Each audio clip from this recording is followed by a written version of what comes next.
थियो कहता है कि बिल्कुल ये ऐसा ही होना चाहिए था। जिसके बाद वो लोगों से पूछता है कि आखिर ये कौन है। तो वो लोग उसे बताते हैं कि ये हवानी क्लैन का थर्ड यंग मास्टर है। और थियो अपने मन में कहता है कि यही तो वजह है जिसकी वजह से मैं स्किल्ड ड्रैगन सोसाइटी के अंदर आया था, जो कि मेरे दुश्मनों से भरी हुई है। इसलिए वो उन लोगों के ऊपर चिल्लाते हुए कहता है तो अच्छा ये वो 6 स्नो क्लैन से है जो कि रगनार को सपोर्ट करती है, हानामी क्लैन। साथ ही वो सोचता है कि ये लोग ऐसे ही बैठकर ये सब नहीं देखने वाले। जब एक इनविजिबल अचानक ही उठेगा और अचानक इस तरीके से एक्टिंग करने लगेगा जैसे कि वो सबसे ऊपर है, और वो उन लोगों से कहता है अगर ऐसा है तो क्या हुआ। ये सुनने के बाद वो गार्ड्स काफी ज्यादा हैरान थे और काफी ज्यादा कंफ्यूज भी। और फिर से थियो अपने आप से ही कहता है अब मैं बिल्कुल भी उन शब्दों की रिस्पॉन्सिबिलिटी लेने के लिए तैयार नहीं हूँ और न ही किसी तरीके की बेइज्जती को सहूंगा। इसलिए वो चिल्लाते हुए उन गार्ड से कहता है तो क्या रगनार के कुत्ते जो कि बैनारी क्लैन से हैं, उनके अंदर इतनी हिम्मत आ गई है कि वो मेरी मौत की डिमांड करे। और ये कहते हुए वो सच में काफी ज्यादा खतरनाक लग रहा था। अब ये सुनने के बाद जितने भी गार्ड्स उसके गले पर तलवार रखकर खड़े हुए थे उन लोगों को काफी ज्यादा इंटेंस प्रेशर महसूस होता है और सभी लोग काफी ज्यादा हैरान हो जाते हैं। वो कहते हैं कि आखिर ये किस तरीके का प्रेशर है, क्या सच में ये वही रगनार का इनविजिबल है जिसको हम लोग जानते थे। रुको जरा इसके बारे में सोचा जाए तो सच में इस इंसान के पास भी सक्सेसर्स के राइट हैं जिससे वो थ्रोन पर बैठ सकता है। ये एक डायरेक्ट ब्लड लाइन है रगनार का। और सबसे बड़ी बात तो ये है कि जो रगनार है वो नॉर्थ का लॉर्ड है और साथ ही 6 स्नो क्लैंस का भी, जिनके अंदर ड्रैगन का खून है जो कि डिक्लेयर करते हैं मौत को। पर फिर भी एक पूरे एंटायर क्लैन को डिस्ट्रक्ट करने का सिन कभी भी इस चीज का कोई भी रीजन नहीं बना है। पर हम लोग इसको इस समय पर बिल्कुल भी अप्रिशिएट नहीं कर सकते। पर मुझे ऐसा लगता है कि हम लोगों को यहाँ पर सबसे पहले इससे माफी मांग लेनी चाहिए। पर तभी थियो चिल्लाते हुए कहता है कि इन सभी को मार दो।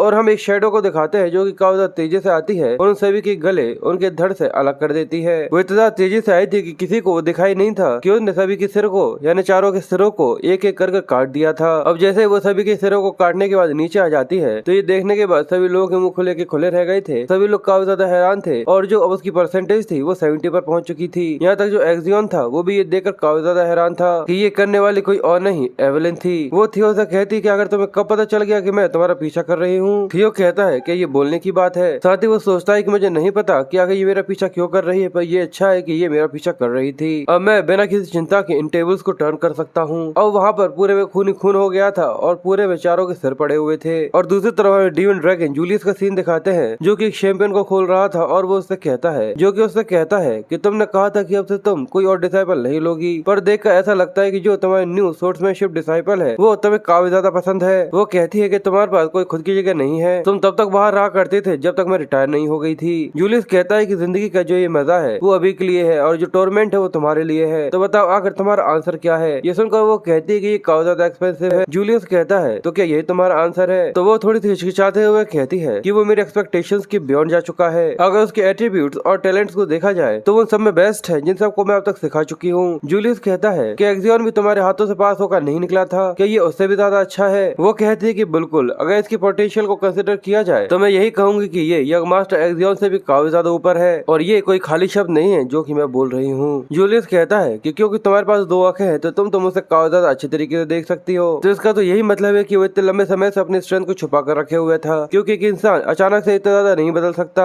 ये सुनकर वो कहती है कि देखकर यही तो एक केस लगता है, क्योंकि ये काफी ज्यादा अजीब है कि एक इंसान इतने लंबे समय से अपनी ट्रू स्ट्रेंथ को क्यों छुपा कर रखे हुए था और अचानक ही उसने वो सब दिखाना क्यों चालू कर दिया। उसके हर एक कदम को देखकर ऐसा लगता है कि जैसे कि वो एक आगे बढ़ने की कोशिश कर रहा हो, पर असल में देखकर ऐसा लगता है कि जैसे कि कोई चीज है जो कि उसका पीछा कर रही है। इसी वजह से मैं इतने लंबे समय से स्किल्ड ड्रैगन सोसाइटी के अंदर जब वो जा रहा है उसकी वजह से काफी ज्यादा चिंता में हूँ। जूलियस कहता है कि तुम्हें उसकी चिंता जरूर हो रही है उस बच्चे की वजह से जिसका नाम एक्सियन है, और ऐसा है तो क्यों ना तुम उसका पीछा करो अगर तुम्हें उसकी इतनी ज्यादा चिंता हो रही है। ये सुनकर वो थोड़ी सी कंफ्यूज थी। तो जूलियस उससे कहता है वो एक काफी ज्यादा अलग चीज है जिसके लिए तुम काफी ज्यादा चिंता कर रही हो, पर जरूर वहाँ पर कुछ हो सकता है। जब भेड़िया के बच्चे लगातार खून के लिए इधर उधर घूमना चालू कर देते हैं तब वो अपनी हायरार्की को पूरी तरह सोलिडिफाइड करने की कोशिश करते हैं, और जब तक तुम यहाँ हो कोशिश करो कि उस थियो को थोड़ा सा और टेम करने की कोशिश करो। और ये कहते हुए वो उसे एक यूनिफॉर्म देता है। ये देखकर वो थोड़ी सी कंफ्यूज थी और जूलियस वहाँ से जाते हुए कहता है और उसे लेकर आओ जिससे वो व्हाइट आर्मर्ड ड्रैगन को ज्वाइन कर सके। मैं तुम दोनों को ही चाहता हूँ। क्या तुम्हें सच में ऐसा लगता है कि अगर तुम एक ड्रैगन की सवारी नहीं कर सकती तो क्या तुम्हें रिटायर हो जाना चाहिए। वापस आओ और अपनी पहचान की रिस्पॉन्सिबिलिटी लो। ये कहकर वो वहाँ से चला जाता है और एवलिन पूरी तरह शांत रह जाती है और वो सोचती है कि क्या उसे यहाँ पर इस चीज को ज्वाइन करना चाहिए, यानी वो यूनिफॉर्म पहननी चाहिए या फिर नहीं। सीन फिर से स्किल्ड ड्रैगन सोसाइटी के अंदर कहा जाता है जहाँ पर वो सब तबाही बच चुकी थी और एवलिन यही सोच रही थी कि इसने मुझे नोटिस कर लिया कि मैं इसका पीछा कर रही थी, इसलिए वो जानबूझ के इस तरीके की सिचुएशन में फंसा हुआ था जिससे मैं यहाँ पर उसके सामने आ सकूं। शायद ऐसा हो सकता है कि ये स्किल्ड ड्रैगन सोसाइटी को इसलिए ज्वाइन कर रहा हो जिससे ये फर्स्ट प्लेस के लिए एम कर रहा हो, पर ये कोई एक ऐसा इंसान नहीं है जिसके लिए मुझे इतनी ज्यादा चिंता करने की जरूरत है। और अगर इसने मेरी प्रेजेंस को नोटिस कर लिया था तो जरूर ये कोई डेफिनेटली ऑर्डिनरी इंसान तो हो ही नहीं सकता। और थियो उसको देखते हुए सोचता है कि मैंने तुम्हें तभी नोटिस कर लिया था जब मैं कैरेज के अंदर बैठा था, क्योंकि जो ड्रैगन हार्ट का पोजेसर होता है वो अपनी एनर्जी को इस तरीके से अनलीश कर सकता है। तुम इसे बिल्कुल सिक्स्थ सेंस की तरह समझ सकती हो। और इसके अलावा तुम्हारा शुक्रिया, क्योंकि अब जो स्टेज है वो यहाँ पर जम चुका है, इसलिए वो आगे बढ़ना चालू करता है और एवलिन से कहता है यहाँ पर ज्यादातर लोगों ने सक्सेसर कैंडिडेट को अपनी डिसरिस्पेक्ट दिखाई थी, तो आखिर उसके लिए क्या सजा होनी चाहिए इस तरीके के किसी क्राइम के लिए। अब ये सुनने के बाद वहाँ खड़े हुए आसपास के जितने भी बच्चे थे वो सभी भी काफी ज्यादा हैरान हो जाते हैं और डर जाते हैं। वो सोचते कि आखिर अब यहाँ पर क्या होने वाला है। तो एवलिन उसे बताती है कि जिस तरीके के क्लैन के लॉज है उनको तुरंत ही खत्म कर देना पूरी तरह से पॉसिबल है। ये सुनने के बाद सभी लोग काफी ज्यादा हैरान हो गए थे, पर थियो ये सुनकर मुस्कुराना चालू कर देता है और कहता है, थियो कहता है कि ये सारे बच्चे हैं जिन लोगों की अभी तक अवेकनिंग सेरेमनी तक पूरी नहीं हुई है, इसलिए इन सभी के एक एक हाथ को काट दो। ये सुनने के बाद एवलिन एक सेकंड का भी समय बर्बाद नहीं करती और आगे बढ़ते हुए कहती है कि ठीक है मैं समझ गई। सभी लोग ये देखकर काफी ज्यादा हैरान हो जाते हैं और वो एवलिन को रोकने की कोशिश करते हैं, पर जैसे एक लड़का आगे की तरफ हाथ बढ़ाता है उसका हाथ उसके कंधे से हट चुका था और ऐसे उसके पीछे खड़े हुए जितने भी लोग थे उन सभी के भी हाथ उनके कंधे से कट चुके थे। और एवलिन धीरे धीरे कर जैसे जैसे आगे बढ़ती जा रही थी वो सभी के हाथ एक एक कर काटती जा रही थी, जिसकी वजह से सभी लोग चिल्लाना चालू कर देते हैं। जिन लोगों के हाथ कट चुके थे वो दर्द की वजह से चिल्ला रहे थे और जिन लोगों के हाथ कटने वाले थे वो डर की वजह से चिल्ला रहे थे। और जो थियो की परसेंटेज थी वो धीरे धीरे कर बढ़ना चालू हो चुकी थी। एक लड़का एक्सियन के पास आकर उससे भीख मांगता है और कहता है कि प्लीज मुझे बचा लो, प्लीज हम लोगों को बचा लो। पर एक्सियन उससे कहता है कि क्यों, आखिर मैं ऐसा क्यों करूं, ये तो बस अभी एक शुरुआत है। ये सुनने के बाद वो लड़का काफी हैरान हो जाता है और तभी एक तेज लाइट आती है और उसका हाथ भी उसके कंधे से कट चुका था और अब वो एक्सियन के सामने आकर खड़ी हो गई थी। उन दोनों की नजर एक दूसरे से टकराती हैं, पर वो एक दूसरे से कुछ भी नहीं बोलते। जिसके बाद एक्सियन उससे कहता है कि मैंने ऐसा कभी भी नहीं सोचा था कि मैं तुमसे इस तरीके से फिर दोबारा मिलूंगा। वो कहती है कि हमें काफी लंबा समय हो चुका है यंग मास्टर, और जो थियो की परसेंटेज थी वो 82 पर आ चुकी थी। और साथ ही एक्सियन आगे कहता है कि ये अकेली वही एम करती है कि केवल जो ब्लड लाइन ही है वही इसको अकेले को कमांड करेगी, और अगर थियो ने इसे मना लिया है तो भले ही मैं एक फेलो सक्सेसर कैंडिडेट क्यों ना हूँ पर मैं इसे नहीं रोक सकता। और वो देखता है कि एवलिन आगे बढ़ते हुए कहती है कि जैसा आपने मुझे ऑर्डर किया था मैं यहाँ पर 14 लोगों के हाथों को काट चुकी हूँ। थियो उससे कहता है कि तुमने तुम्हारे स्टेटस के लिए काफी ज्यादा अच्छा काम किया है। और एवलिन आगे कहती है कि अगर वो अपने हाथ को लेकर अभी प्रीस्ट के पास जाते हैं तो शायद वो कुछ कर सकते हैं, पर उनके लिए अब सोर्ट्समैन की तरह रहना काफी ज्यादा मुश्किल हो जाएगा। ये सुनकर थियो कहता है कि काफी ज्यादा अच्छा है। और रेमिंग उससे पूछता है कि यंग मास्टर क्या आप ठीक हैं? और एक्सियन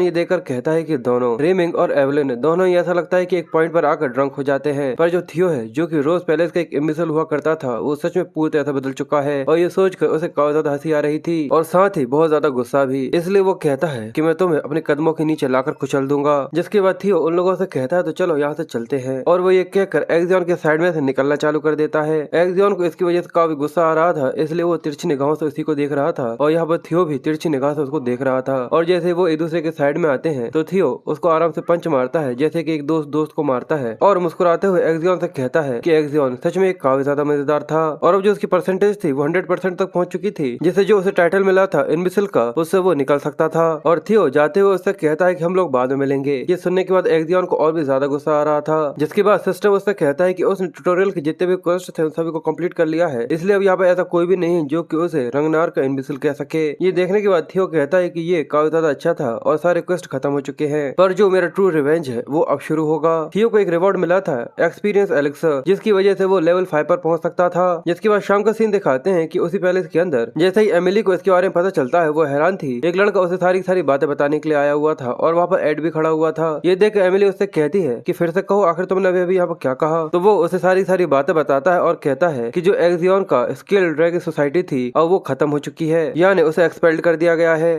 जिसके बाद हमें एक कैफे का सीन दिखाते हैं जहाँ पर जितने भी बच्चे थे वो सब एंजॉय करने के लिए आए हुए थे और जो ड्रैगन सोसाइटी थी उसके तबाह हो जाने की वजह से वो सभी काफी ज्यादा खुश थे और वो इसके लिए सेलिब्रेट कर रहे थे। वो एक दूसरे को चेयर करते हैं और वहाँ पर काफी ज्यादा मजे करते हैं और वहाँ पर थियो, रीमिंग और एवलिन भी थी। जिसके बाद सीन फिर से कैमेलिया पैलेस के ऊपर आ जाता है जहाँ पर हमें काफी ज्यादा जोर से धमाके की आवाज आती है या फिर ये कहना चाहिए चाटों की आवाज आती है। एमिली एक्सियन पर चिल्लाते हुए उससे कहती है कि केवल तुमने उस कमीने इनविसिल को जस्टिफिकेशन ही नहीं दिया है, कि केवल तुमने उस कमीने थियो को जस्टिफिकेशन नहीं दी है, यहाँ तक तुमने अपने लोगों के हाथ तक उसको काट लेने दिए। एक्सियन वहाँ पर मार खाया हुआ खड़ा उससे कहता है कि हाँ। ये सुनकर वो और भी ज्यादा गुस्से में चिल्लाते हुए कहती है, क्या तुम्हें सच में ऐसा लगता है कि इस चीज का जरा सा भी सेंस बनता है? मैं तुम्हें बार बार समझा रही थी कि उसको इतना ज्यादा हल्के में लेने की जरूरत नहीं है और ये भूल करके तुम उसके ऊपर प्रेशर बनाना चाहिए जिससे वो हार मान ले। तुमने उसे एक ऐसा ग्राउंड दिया जहाँ पर वो पागलों की तरह कुछ भी कर सकता था। मैं तुमसे पहले भी ये चीज कई बार कह चुकी हूँ कि वो कमीना थियो एक बार भी अगर खड़ा होने की कोशिश करता है तो उसके बाद रोज पैलेस के ऊपर टेक ओवर करना बहुत ज्यादा मुश्किल हो जाएगा। पर वो कहता है कि आपको इसकी ज्यादा चिंता लेने की जरूरत नहीं है। पर वो अपनी बात पूरी करता उससे पहले एमिली चिल्लाते हुए कहती है, मैं तुमसे कुछ भी नहीं सुनना चाहती। जो तुमने यहाँ पर किया है जाओ और जाकर उसको सही करने की कोशिश करो। तुम्हें जाकर इसे रिफ्लेक्ट करना होगा क्योंकि तुमने लगभग हमारे जो ग्रेट प्लान था उसे पूरी तरह तबाह कर ही दिया था, वो भी केवल अपने खुद के बेकार से एंजॉयमेंट के लिए। तो वो काफी गुस्से में उससे कहता है तो ठीक है, मैं इस चीज को ध्यान रखूंगा। और ये कहकर वो वहाँ से चला जाता है। पर एमिली उसके वहाँ से चले जाने के बाद कहती है कि आखिर जब वो इतना ज्यादा इम्पल्सिव होगा तो आखिर वो किससे जाकर बात करता होगा। और हमें वहाँ पर अंधेरे में दो आंखें दिखाई जाती हैं जो कि उससे कहता है कि वो बिल्कुल तुम्हें रिसेंबल करता है जब तुम काफी ज्यादा छोटी हुआ करती थी यंग लेडी। ये देखकर वो गुस्से में उससे कहती है, क्या तुम्हें मैंने यहाँ पर मजाक करने के लिए बुलाया है? पर वहाँ पर खड़ा हुआ एड उससे कहता है कि इतना ज्यादा गुस्सा होने की जरूरत नहीं है, ये इंसिडेंट सच में इतना भी ज्यादा बुरा नहीं है। ये सुनकर वो इसकी वजह पूछती है तो वो कहता है क्योंकि जो रोज पैलेस है वो क्लैन हेड के हैरम का एक हिस्सा है, इसी वजह से उसकी ओनरशिप को ऑब्टेन करना काफी ज्यादा मुश्किल है। पर अगर एक बार वो क्लैन हेड के इंटरेस्ट से बाहर चला जाता है तो उसके ऊपर कब्जा करना आसान होगा। अगर बेसिकली कहा जाए तो वो अभी भी क्लैन हेड के साथ ही है। पर अभी जो सबसे ज्यादा जरूरी है जो कि हमें चाहिए वो है जस्टिफिकेशन। और ये काफी अच्छा है अगर इसके बारे में सोचा जाए क्योंकि उसने स्किल ड्रैगन सोसाइटी के अंदर एक काफी ज्यादा बड़ा क्योस मचा दिया था। थियो धीरे धीरे कर रोज पैलेस का रिप्रेजेंटेटिव बनता जा रहा है। तो हम लोग स्किल ड्रैगन सोसाइटी के अंदर जो इंसिडेंट हुआ है उसका इस्तेमाल कर उसे जस्टिफिकेशन मांग सकते हैं। और क्यों ना हम लोग लीगल प्रोसेसिंग का इस्तेमाल करते हुए उसे पूरी तरह से खत्म कर दें। ये सुनने के बाद एमिली काफी ज्यादा हैरान हो जाती है और वो कहती है कि एक रीजन जिसकी वजह से मैं थियो को हमारा सबसे ज्यादा स्ट्रॉन्गेस्ट ऑब्स्टिकल मानती हूँ क्योंकि मुझे डर लगता है कि अगर उसका इन्फ्लुएंस बढ़ता है तो जो क्लैन हेड है वो उसके ऊपर और ज्यादा अटेंशन देने लगेंगे। पर हम लोग थियो का इस्तेमाल कर जो कि पहले से काफी ज्यादा स्ट्रॉन्गर बन चुका है और हम कैवली पैलेस अगर हम लोग लीगल प्रोसीजर का इस्तेमाल करते हुए उसको सू करते हैं तो ये तो नेचुरल सी बात है कि रोज पैलेस के पास कोई भी ऑप्शन नहीं बचेगा हम लोगों के सामने सबमिट करने के अलावा। और इसका इस्तेमाल करते हुए बिना तलवार उठाए हुए हम लोग रोज पैलेस के ऊपर टेक ओवर कर सकते हैं। और ये सोचकर एमिली काफी ज्यादा खुश होती है और अब वो बिल्कुल अपने मूड पूरी तरह चेंज कर चुकी थी। और आखिर ऐसा होने में कितना लंबा समय लगेगा? एड कहता है कि मैं पहले ही सबकी पूरी तैयारियां कर चुका हूँ, जैसे ही कल की सुबह होगी जैसे तुम उठोगी तुम्हें सुबह सुबह ही एक काफी ज्यादा कमाल की न्यूज सुनने को मिलेगी, इसलिए अब तुम अपनी गुड नाइट बात एंजॉय कर सकती हो और सुकून से सो सकती हो। और मैंने इसके अलावा तुम्हारे लिए एक एरोमेटिक कैंडल को भी बनवाया है जो कि साउथ के आर्क कन्वोलेटिक्स रीजन से आती है जो कि काफी ज्यादा डिफिकल्टी से मिलती है। ये सुनकर एमिली उसके गले लग जाती है और कहती है कि जैसा कि मुझे मेरे बड़े भाई से उम्मीद करनी चाहिए थी और यही तो वजह जिसकी वजह से मैं रोक नहीं पाती तुम्हें प्यार करने से। और अब तुम शायद यहाँ पर कुछ समझ रहे होगे कि इन दोनों के बीच में असल में क्या चल रहा है। पर हाँ, ये दोनों है भाई बहनी और मुझे इसके बारे में ज्यादा नहीं पता। जिसके बाद सीन फिर से उसी पार्टी के ऊपर आ जाता है। यहाँ पर रीमिक ड्रिंक करते हुए कहता है कि मैं सच में ये जानने के बाद काफी ज्यादा शौक हूँ, मैं इसके बारे में बिल्कुल भी नहीं जानता था कि यंग मास्टर थियो आप ये इतने ज्यादा केयर करते हैं। ये सुनकर वो उससे कहता है कि आखिर तुम्हारा मतलब क्या है? रीमिक कहता है कि मैं स्केल ड्रैगन सोसाइटी के बारे में बात कर रहा हूँ और वो सोचता है कि इसको केवल ऑरेंज जूस पीने के बाद चढ़ चुकी है। रीमिक आगे कहता है कि जब सारी की सारी बेइज्जती केवल तुम्हारे ऊपर जा रही थी तब तुमने सारी चीजों को एंडोर कर लिया और अब जैसे इंसल्ट मेरे ऊपर आने लगी यानी आपके एक दोस्त के ऊपर तुमने एक कदम भी होल्ड बैक नहीं किया, तुरंत मेरे लिए आगे बढ़े यंग मास्टर थियो। और मैं पूरी तरह से लाचार था कि मैं खुद के लिए भी कुछ कर पाता। ये सच में काफी ज्यादा एम्बैरेसिंग है। और साथ ही वो थियो की तरफ देखते हुए सोचता है कि बिल्कुल जब भी मैं इसको जितना ज्यादा देखता हूँ मैं उतना ज्यादा सरप्राइज होता चला जाता हूँ क्योंकि इतने लंबे समय से ये अपने आप को एंडोर कर रहा था और इस तरीके से दिखा रहा था कि इसके अंदर किसी भी तरीके का टैलेंट नहीं है और ये एक नाजायज सी औलाद है। पर अब आखिर में इस तरीके से खड़ा हुआ है जैसे कि काफी ज्यादा स्ट्रॉन्ग इंसान खड़ा हुआ होता है। और इसके अलावा ये एक ऐसे अपोनेंट के सामने खड़ा हुआ है जिसके सामने कोई भी खड़ा नहीं रह पाता और न ही जीत सकता है। और उसके बाद भी इनने अपनी विल पावर दिखाई जहाँ पर ये पूरी तरह से जीतने के लिए तैयार है और वो भी कैमेली पैलेस के सामने जिसके सामने कोई भी खड़े रहने के बारे में सोच भी नहीं सकता। और ये वहाँ पर हिम्मत दिखाते हुए अपनी तलवार को बाहर निकाल रहा है वो भी बिना किसी हेजिटेशन के। और ये सारी की सारी चीज केवल मेरे लिए। और थियो उसका स्टेटस देख रहा था जब पर वो ये देखता है कि जो रीमिंग है वो काफी ज्यादा टच्ड है क्योंकि उसे ऐसा लगता है कि थियो उसकी काफी ज्यादा चिंता करता है। और ये जानने के बाद वो काफी ज्यादा सरप्राइज था और वो सोचता है देखकर ऐसा लगता है कि ये कुछ चीजों को गलत समझ रहा है। और रीमिंग सोचता है कि मेरे क्लैन ने मुझे ऑर्डर किया था कि मुझे एक्सियन के साथ एक फ्रेंडशिप बिल्ड करनी है, पर अब ऐसा लगता है कि मेरे पास एक दूसरा ही आइडिया है। इसलिए वो खड़ा होता है और सभी के सामने चिल्लाते हुए थियो से कहता है कि मैं एक चीज बताता हूँ कि मैं आपको फॉलो करना चाहता हूँ सर थियो।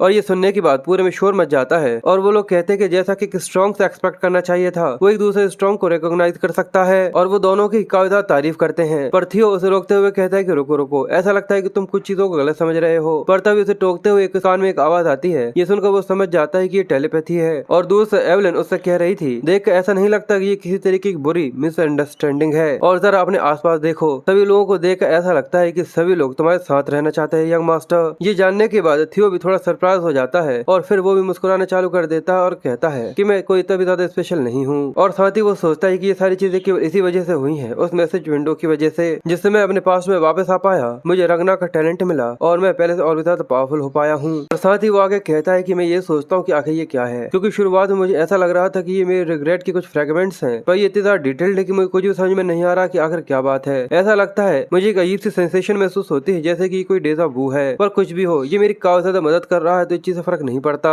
और जब से वो स्किल ड्रैगन सोसाइटी के अंदर इंसिडेंट हुआ है, मेरे लेवल भी पहले से बढ़ चुकी है। और देखकर लगता है कि जैसे मैं लेवल अप होता हूँ तो ये मुझे कुछ पॉइंट देता है जिसमें अपने स्टेट्स को रेज कर सकता हूँ। तो मुझे यकीन है कि जब भी मैं अपनी एबिलिटीज को बढ़ाना चाहूँ वैसे बढ़ा सकता हूँ। सच में ये काफी ज्यादा स्कैरी है और मुझे डर है कि जो शाइनी फ्यूचर मेरे सामने है, मैं बस यही जानना चाहता हूँ कि आखिर में और कितना ज्यादा ताकतवर हो जाऊंगा। और वो जिस तरीके से हंस रहा था वो सच में काफी ज्यादा स्कैरी सा था। एवलिन ये देख के थोड़ी सी कंफ्यूज थी, पर थियो फिर आगे कहता है कि सबसे पहले मुझे पूरी तरह से अपने को तैयार करना होगा उस काउंटर अटैक के लिए जो कि कैमेली पैलेस मेरे ऊपर करने वाला है। इसलिए थियो रिमिंग से कहता है कि जो तुमने मुझे मेंशन किया है तो क्या एक चीज में तुम मेरी मदद करोगे। ये सुनकर वो कहता है कि बिल्कुल, कहिए जो भी आप मुझसे कहना चाहते हैं, पर बस मुझसे रिमिंग कहना। ये सच में काफी ज्यादा फ्रेंडली मैनर है। थियो अपने पास एक पर्ची रखे हुए था जो कि उसे देते हुए कहता है कि मेरे और एक्सियन के बीच की जो थ्रोन की लड़ाई है वो जल्दी ही काफी ज्यादा खतरनाक होने वाली है। इसलिए जब समय आएगा तो मैं चाहता हूँ कि तुम सारी तैयारियां कर रखो और मेरी मदद करो। ये सुनकर रिमिंग थोड़ा सा कंफ्यूज था, पर थियो कहता है कि फ्यूचर में जो रिमिंग है वो नार्को क्लैन का क्लैन हेड बन जाएगा और उसकी जो फोर्स है वो इतनी ज्यादा पावरफुल होगी कि वो रगनार को काउंटरफिट कर सकता है। इसलिए मुझे इस अपॉर्चुनिटी का इस्तेमाल करते हुए रिमिंग को पूरी तरह से अपनी तरफ करना होगा। इसलिए वो हाथ आगे बढ़ाते हुए उससे कहता है कि रिमिंग इसे ले लो। रिमिंग थोड़ा सा कंफ्यूज होते हुए उसे ले लेता है और वो कहता है कि ठीक है, मैं प्लेज लेता हूँ कि मैं यंग मास्टर आपको फॉलो करूंगा और उन सारी चीजों में आपकी मदद करूंगा जिसके अंदर मैं मदद कर सकता हूँ। ये सुनकर वो उसका शुक्रिया करता है और साथ ही सोचता है पर मुझे अभी भी रिमिंग बोल कुछ जरूरत से ज्यादा फ्रेंडली मैनर है। पर तभी वहाँ पर गेट की अचानक धमधमाने की आवाज आती है और वहाँ से थियो को चिल्लाने की आवाज आ रही थी। और जैसे गेट खुलता है तो वहाँ पर रॉयल गार्ड्स थे जो ये देखकर सभी लोग काफी ज्यादा हैरान हो जाते हैं और कहते हैं ये तो द स्वॉर्ड लॉ से आए हुए हैं। एक गार्ड अपना वारंट दिखाता है और वो कहता है कि तुम्हें अंडरएस्ट किया जाता है डराने के लिए, असॉल्ट करने के लिए और इंटिमिटेशन के लिए। एवलिन भी ये देखकर चिल्लाना चालू कर देती है और कहती कि आखिर किस तरीके की बकवास है। पर थियो आगे बढ़ते हुए कहता है कि सभी लोग शांत हो जाओ और वो उसके पास जाकर उस वारंट को देखना चालू करता है और कहता है कि सच में ये रियल वारंट है। देखकर ऐसा लगता है कि जो इंक है वो अभी तक पूरी तरह से सूखी भी नहीं है। जरूर उन लोगों ने ये कुछ जरूरत से ज्यादा ही जल्दी में बनाया है। और ये देखने के बाद थियो उन लोगों से कहता है तो ठीक है, मैं चलने के लिए तैयार हुआ और अपने हाथ आगे कर देता है। वो लोग उसके हाथ में हथकड़ियां पहनाते हैं और उसे वहाँ से ले जाना चालू कर देते हैं। ये देखकर सभी लोग काफी ज्यादा परेशान थे कि यंग मास्टर को वहाँ से लेकर जाया जा रहा है, पर जो थियो होता है वो ये देखकर मुस्कुरा रहा था। जिसके बाद हमें रोज पैलेस के अंदर का सीन दिखाया जाता है। जैसे सिसिलिया को इसके बारे में पता चला था वो ये सुनकर काफी ज्यादा हैरान हो जाती है और उससे कहती है कि आखिर तुमने अभी क्या कहा, क्या हमारे थियो को लेकर गए हैं, पर कहाँ? और वो बताता है द ट्रिब्यूनल के अंदर। ये सुनकर वो काफी हैरान हो जाती है और डर की वजह से वो वहीं कहीं बैठ गई थी। ये देखकर वो आदमी उससे कहता है कि आपको अपने आप को संभालना होगा। जिसके बाद वो उस बटलर से पूछती है कि ठीक है, पर आखिर उसको किस चीज के लिए चार्ज किया गया है। तो वो कहता है मुझे लगता है कि शायद वो स्किल ड्रग सोसाइटी की वजह से हो रहा है। उन लोगों ने उन्हें अक्यूज किया है कि वो रिबेल कर रहे हैं। ये सुनकर वो काफी हैरान थी और कहती कि क्या तुम्हें सच में ऐसा लगता है कि इसकी वजह से उसके ऊपर ट्रायल चलेगा? ये सुनकर वो कहता है कि हाँ, मुझे ऐसा ही लगता है, क्योंकि उन्होंने स्किल ड्रग सोसाइटी को पूरी तरह से कम्प्लीटली डिस्ट्रॉय कर दिया है, तो वो लोग इतनी आसानी से बैठने नहीं वाले। जिसके बाद सिसिली अपने सिर पकड़कर बैठ जाती है और कहती है कि आखिर इसके बारे में किसने सोचा था कि वो इन्विटेशन जो कि स्किल ड्रग सोसाइटी की तरफ से था वो उसको यहाँ पर लेकर आ जाएगा, पर उसे इसके अंदर से निकलना ही होगा। और इसी तरीके का तो बच्चा हमारा थियो है और वो वहाँ पर बैठी हुई बस थियो की चिंता कर रही थी और कहती है कि प्लीज सही सलामत वापस आ जाना। जिसके बाद हमें थियो को कॉलेज के अंदर दिखाते हैं जब पर वो गार्ड उसको लेकर अपने साथ जा रहे थे और वो खिड़की से अपने सामने की तरफ देखते हुए कहता है कि यहाँ पर आए हुए काफी लंबा समय हो गया। उसके सामने काफी ज्यादा बड़ी सी बिल्डिंग थी जहाँ पर वो लोग जा रहे थे और इसी का नाम था ट्रिब्यूनल है।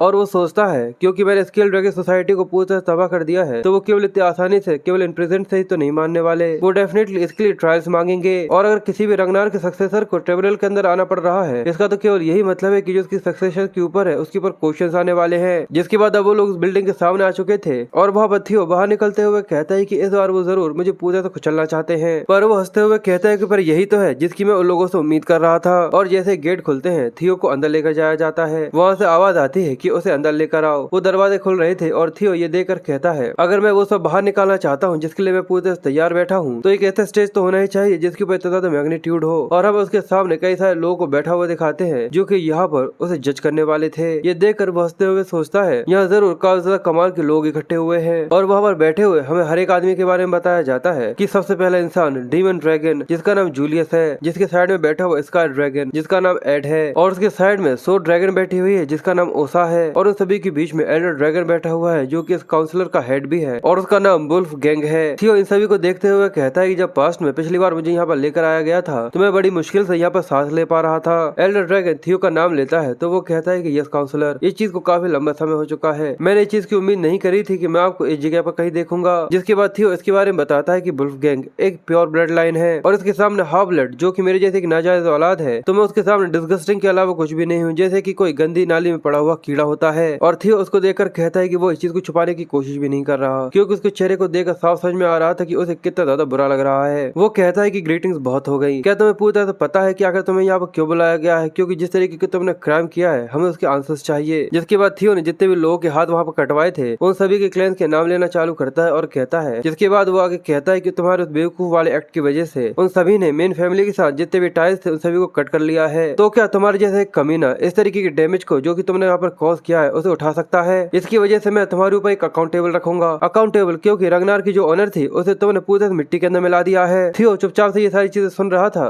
जिसके बाद वो एक लंबी सी सांस लेते हुए कहता है कि जो तुम्हारे शब्द है वो पूरी तरह से सच है। मैं सच में कुछ जरूरत से ज्यादा ही केयरलेस था, इसलिए मुझे लगता है कि मुझे उन सभी के सिर उड़ा देने चाहिए थे, ना कि उनके हाथ। और ये बोलते समय उसकी बातों में जो प्रेशर था ये सुनने के बाद सभी लोग काफी ज्यादा हैरान हो जाते हैं और कहते हैं कि क्या? थियो कहता है कि वो सभी हमारे सब्जेक्ट्स हैं, क्योंकि जो लॉर्ड बेस्ट्रो है लैंड ऑफ ऑनर के, और जो सब्जेक्ट्स होते हैं उन्हें अपनी लॉयल्टी ऑफर करनी चाहिए जिससे वो जिंदा रह सके, और यही चिरविलार का एक तरीका होता है। और उसके बाद भी वो अपने लॉर्ड को डराने की हिम्मत कर रहे हैं। अगर मुझे इसके बारे में पता होता कि वो इतने ज्यादा एरोगेंट हैं, तो मैं यहाँ पर उनके हाथ काटने के बजाय उनके गले काट कर रख देता। उन लोगों को सजा देना जरूरी है जिससे चिरविलार के प्रिंसिपल को फिर से रिस्टोर किया जा सके। आखिर मैं केवल बैठ कर इस चीज को कैसे देख सकता हूँ कि जो रगनार का ऑनर है, जिसको 1000 साल से भी ज्यादा हो चुके हैं, उसको इस तरीके से गिराया जा रहा है। सुनने के बाद एल्डर ड्रैगन और स्काई ड्रैगन दोनों ही काफी ज्यादा हैरान होते हैं और डीमन ड्रैगन ये देखकर मुस्कुराते हुए कहता है कि जैसा कि मुझे इससे उम्मीद करनी चाहिए थी, ये बिल्कुल भी किसी नॉर्मल पनिशमेंट से खत्म नहीं होने वाला। और एल्डर ड्रैगन उसके ऊपर चिल्लाना चालू कर देता है और कहता है कि आखिर तुम इस तरीके से मुझे मार्क कैसे कर सकते हो? पर जो सोर्ड ड्रैगन थी वो उससे कहती है कि मैं तुम्हारी ओपिनियन को यहाँ पर सुन रही हूँ, क्योंकि जो तुमने यहाँ पर थ्योरी बोली है वो पूरी तरह से सच है। ये सुनने के बाद एल्डर ड्रैगन उससे कहता है कि सोर्ड ड्रैगन क्यों तुम उसके साथ क्यों दे रही हो? पर जो सोर्ड ड्रैगन होते हैं वो उससे कहती है कि इसके अलावा भले ही रगनार काफी ज्यादा स्ट्रॉन्ग है, पर फिर भी वो एक पूरी तरह से ट्रू ग्रेटली नहीं है, क्योंकि अगर हम लोग हमारे वेसल्स की आवाज को और नाइट की आवाज को नहीं सुनते तो सच में हम लोग काफी ज्यादा तेजी से गिर सकते हैं, क्योंकि केवल एक नियम की वजह से इस दुनिया को नहीं चलाया जा सकता।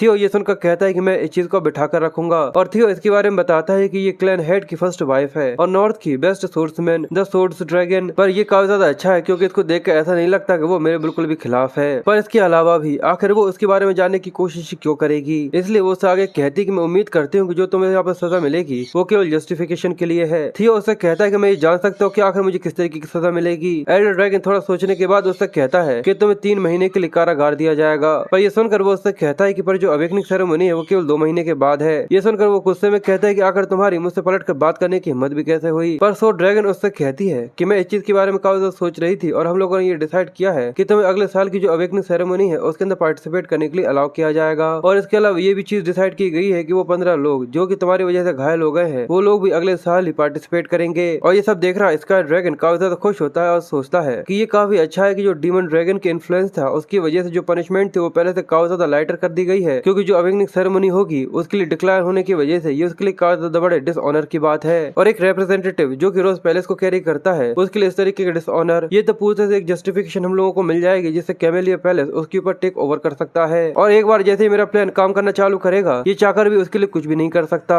इसके अलावा की सारी चीज एक्सेप्ट करने के, और अगर ये इतना ज्यादा बड़ा बेवकूफ हुआ कि ये यहाँ पर अपील करने की कोशिश करता है तो हम लोग बस इसे मार सकते हैं। पर मुझे ऐसा नहीं लगता कि ये कोई इतना ज्यादा बड़ा बेवकूफ हो सकता है। पर तभी थियो उन लोगों से कहता है कि मैं इसके लिए अपील करना चाहूंगा। ये सुनने के बाद सभी लोगों के मुंह खुले के खुले रह जाते हैं और सभी लोग काफी ज्यादा हैरान हो गए थे। और जो स्काई ड्रैगन होता है ये देखकर वो कहता है कि ये तो काफी ज्यादा बड़ा बेवकूफ है, लगता है कि तुम्हारी एरोगेंसी को नहीं पता कि आखिर तुम्हारी लिमिट क्या है। अब इस चीज ने तो और भी चीजों को आसान कर दिया है। डीमन ड्रैगन थोड़ा सा हिचकिचाते हुए उससे पूछता है कि तुम्हें पता भी है कि आखिर अपील होती क्या है? थियो कहता है कि बिल्कुल। साथ ही वो सोचता है कि मुझे काफी अच्छे तरीके से पता है कि ये चीज कोई ऐसी चीज नहीं है जो कि केवल 3 महीने के प्रोहिबिशन की वजह से खत्म हो जाए। ये बस एक थप्पड़ के अलावा कुछ और नहीं है। और मुझे ऐसा लगता है कि जो डीमन ड्रैगन है वो जरूर किसी तरीके की स्ट्रेंथ को खींचने की कोशिश कर रहा है, और वो उसको बताता है कि अपीलिंग का मतलब स्ट्रॉन्ग और प्राउड रंगनाक है, इसका मतलब है एक जंग। और साथ ही वो सोचता है कि मेरे यहाँ पे जरा सी भी इंटेंशन नहीं है कि मैं इस तरीके के थप्पड़ को अपने गाल पर लूं। और वो आगे कहता है कि जो आखिर में जीतेगा केवल वही कह सकता है जो पूरी तरह से सच होगा। और साथ ही वो सोचता है कि इसके अलावा मैं उम्मीद करता हूँ कि मुझे इसकी वजह से काफी ज्यादा अच्छा रिवॉर्ड मिलेगा। और सिस्टम उसे बताता है कि अब वो एक मेन सिनेरियो के अंदर एंटर कर चुका है। सभी लोग उसकी वजह से काफी ज्यादा हैरान थे और सिस्टम उससे कहता है क्योंकि सिनेरियो को देखकर ऐसा लगता है कि अब तुम एक सीक्रेट रेल्म के अंदर जा सकते हो जहाँ पर दुनिया के जितने भी टाइट सीक्रेट्स हैं तो तुम उसके बारे में पता लगा सकते हो अगर तुम यहाँ पर सक्सेस होना चाहते हो। और अब उसका सिनेरियो क्वेस्ट एक्टिवेट हो जाता है सक्सेस पाथ के बाद सीन शिफ्ट होकर हमें हिडन नॉर्थर्न ब्रांच का सीन दिखाया जाता है जहाँ पर कई सारे मर्चेंट ग्रुप्स हैं और पूरे में आग लगी हुई है और वहाँ पर कई सारे लोगों को मार रहा था। जिसके बाद हमें उसकी शक्ल दिखाई जाती है। जैसे वो पीछे की तरफ पलटती है उसे कहा जाता है कि यहाँ पर किसी तरह की कोई चीज छुपी हुई है। वहाँ पर एवेलिन थी। ये देखकर वो कहती कि क्या। रीविंग पीछे से आते हुए उससे कहता है कि जैसा कि यंग मास्टर थियो ने कहा था, ट्रोवेलिन का कैमेली पैलेस पूरी तरह से खत्म हो चुका है। और हम इसका ड्रैगन को दिखाते हैं जिसकी हंसी काफी ज्यादा क्रीपी थी। और एल्डर ड्रैगन काफी देर तक इसके बारे में सोचते हैं। जिसके बाद वो उससे कहते हैं यानी तुम इस इशू को और भी ज्यादा बढ़ाना चाहते हो जो कि 3 महीने के अंदर खत्म हो जाता, उसे जंग के अंदर बदलना चाह रहे हो। तुम कुछ जरूरत से ज्यादा ही एरोगेंट हो। क्या तुम्हें सच में ऐसा लगता है कि तुम अकेले 14 क्लैन की फोर्सेस को फेस कर सकते हो? पर थियो उससे कहता है कि यहाँ पे कोई ऐसी चीज है जिसको मुझे हैंडल करने की जरूरत भी है। अगर ऐसा है तो यहाँ पर एक काफी ज्यादा पावर का डिफरेंस है। तो इसका मतलब तो यह है कि जो अपील है वो प्रॉक्सी बैटल से यहाँ पर क्लियर होगी। डीमन ड्रैगन ये सुनने के बाद कहता है कि नॉर्मली जो अपील होती है वो केवल इस चीज से डिसाइड होती है कि अगर यहाँ पर कौन जीतेगा और कौन हारेगा, वो भी केवल लड़ाई की वजह से। पर अगर कोई एक ऐसा केस हो जहाँ पर जंग पूरी तरह से इम्पॉसिबल हो क्योंकि उसके अंदर जो पावर डिफरेंस है वो काफी ज्यादा खतरनाक है, ऐसे में हर एक फोर्स अपने एक रिप्रेजेंटेटिव भेजती है और जो विनर्स होते हैं वो डिसाइड होते हैं 1v1 डुअल के अंदर। और यही द प्रॉक्सी बैटल होती है। इसका मतलब जो डिफेंडेंट है उसका रिप्रेजेंटेटिव नेचुरली थियो होने वाला है और इस चीज की काफी ज्यादा हायर चांसेस है कि पेल लिटिल का रिप्रेजेंटेटिव एक्सियन होगा। और अगर कुछ ऐसा होता है तो इस चीज की पूरी गारंटी है कि जो थियो है वो यहाँ पर हार जाएगा। तो आखिर ये चीज को क्यों चुन रहा है? कि इसके पास किसी तरीके की कोई ऐसी चीज है जो कि वो छुपा कर रखे हुए है। और अगर उसे ऐसा लगता है कि मैं या फिर एवेलिन दोनों में से कोई आगे बढ़कर उसका रिप्रेजेंटेटिव बनेगा तो वो एक काफी ज्यादा बड़े डिसअपॉइंटमेंट के अंदर है। और थियो उससे कहता है कि जैसा कि रूल्स कहते हैं हम लोग हमारे रिप्रेजेंटेटिव डिसाइड कर सकते हैं और जो प्रॉक्सी बैटल है वो अगले हफ्ते होगी। ये सुनकर एल्डर उससे कहता है कि ये काफी ज्यादा ऑब्वियस टैक्टिक है। साथ ही वो सोचते हैं कि अगर वो ये सोच रहा है कि डीमन ड्रैगन या फिर एवेलिन आकर उसके लिए लड़ाई लड़ेंगे पर उनकी जो पर्सनैलिटी है उसकी वजह से वो ऐसा कुछ भी नहीं कर सकते। इस वजह से थियो तुम्हें पर्सनली आकर यहाँ पर लड़ना होगा। और एल्डर ड्रैगन कहता है कि मैं एक्सियन को भेजूंगा जिससे तुम्हें ये समझ में आ सके कि तुम्हारी जो पोजीशन है वो डेथ के कितने ज्यादा करीब है। इसलिए स्काई ड्रैगन उससे कहता है कि मैं पूरी तरह से श्योर हूँ। पर वो अपनी बात पूरी कर पाता उससे ही पहले उन सभी को एक काफी ज्यादा भारी प्रेशर महसूस होना चालू हो जाता है जिसकी वजह से वो सभी काफी ज्यादा घबरा गए थे। और वहाँ से एक आवाज आती है कि मुझे लगा था कि तुम एक काफी ज्यादा शांत से बच्चे हो पर लगता है कि तुम इस चीज के अंदर अडेप्ट हो चुके हो जिसकी वजह से तुम इस तरह की स्कीम्स बना सकते हो। तुम पहले से काफी ज्यादा बदल चुके हो। जब मैंने आखिरी बार तुम्हें देखा था मेरे लड़के। और अब यहाँ पर क्लैन हेड थे जो कि खुद यहाँ पर आ चुके थे। और क्लैन हेड के बारे में बताया जाता है कि इसका नाम केली है। केली कहता है कि मैंने तुम्हारी सिचुएशन सुनी और मैं यहाँ पर आ गया। देखकर ऐसा लगता है कि तुम इन पोजीशंस को काफी ज्यादा कॉम्प्लिकेटेड कर रहे हो। मैंने सुना कि तुम अपील करना चाहते हो प्रॉक्सी बैटल से। ये सुनकर वो थोड़ा सोचने के बाद उससे कहता है कि आपने बिल्कुल सही सुना है। ये सुनकर केली थोड़ी देर सोचता है और वो उससे कहता है अगर कुछ ऐसा है तो ये काफी ज्यादा बड़ी मुश्किल की बात है कि तुम अपने आप को एक प्रॉक्सी बैटल के अंदर रख सको। तो बताओ आखिर तुम अपनी जगह पर खड़े रहकर प्रॉक्सी बैटल के अंदर कौन कौन को सेलेक्ट करना चाहते हो? ये सुनकर वो समझ जाता है कि एक तरीके का टेस्ट है। और इसका ड्रैगन उसको देखकर कहता है कि रुको। और थियो उससे कहता है कि कोई एक ऐसा इंसान जो कि मेरी जगह पर खड़ा हो सके, पर ऐसा नहीं लगता कि कोई भी ऐसा एग्जिस्ट करता है। तो ये तो एक नेचुरल सी बात है। मुझे ऐसा लगता है कि मेरे अपील के लिए मुझे खुद ही खड़ा होना होगा।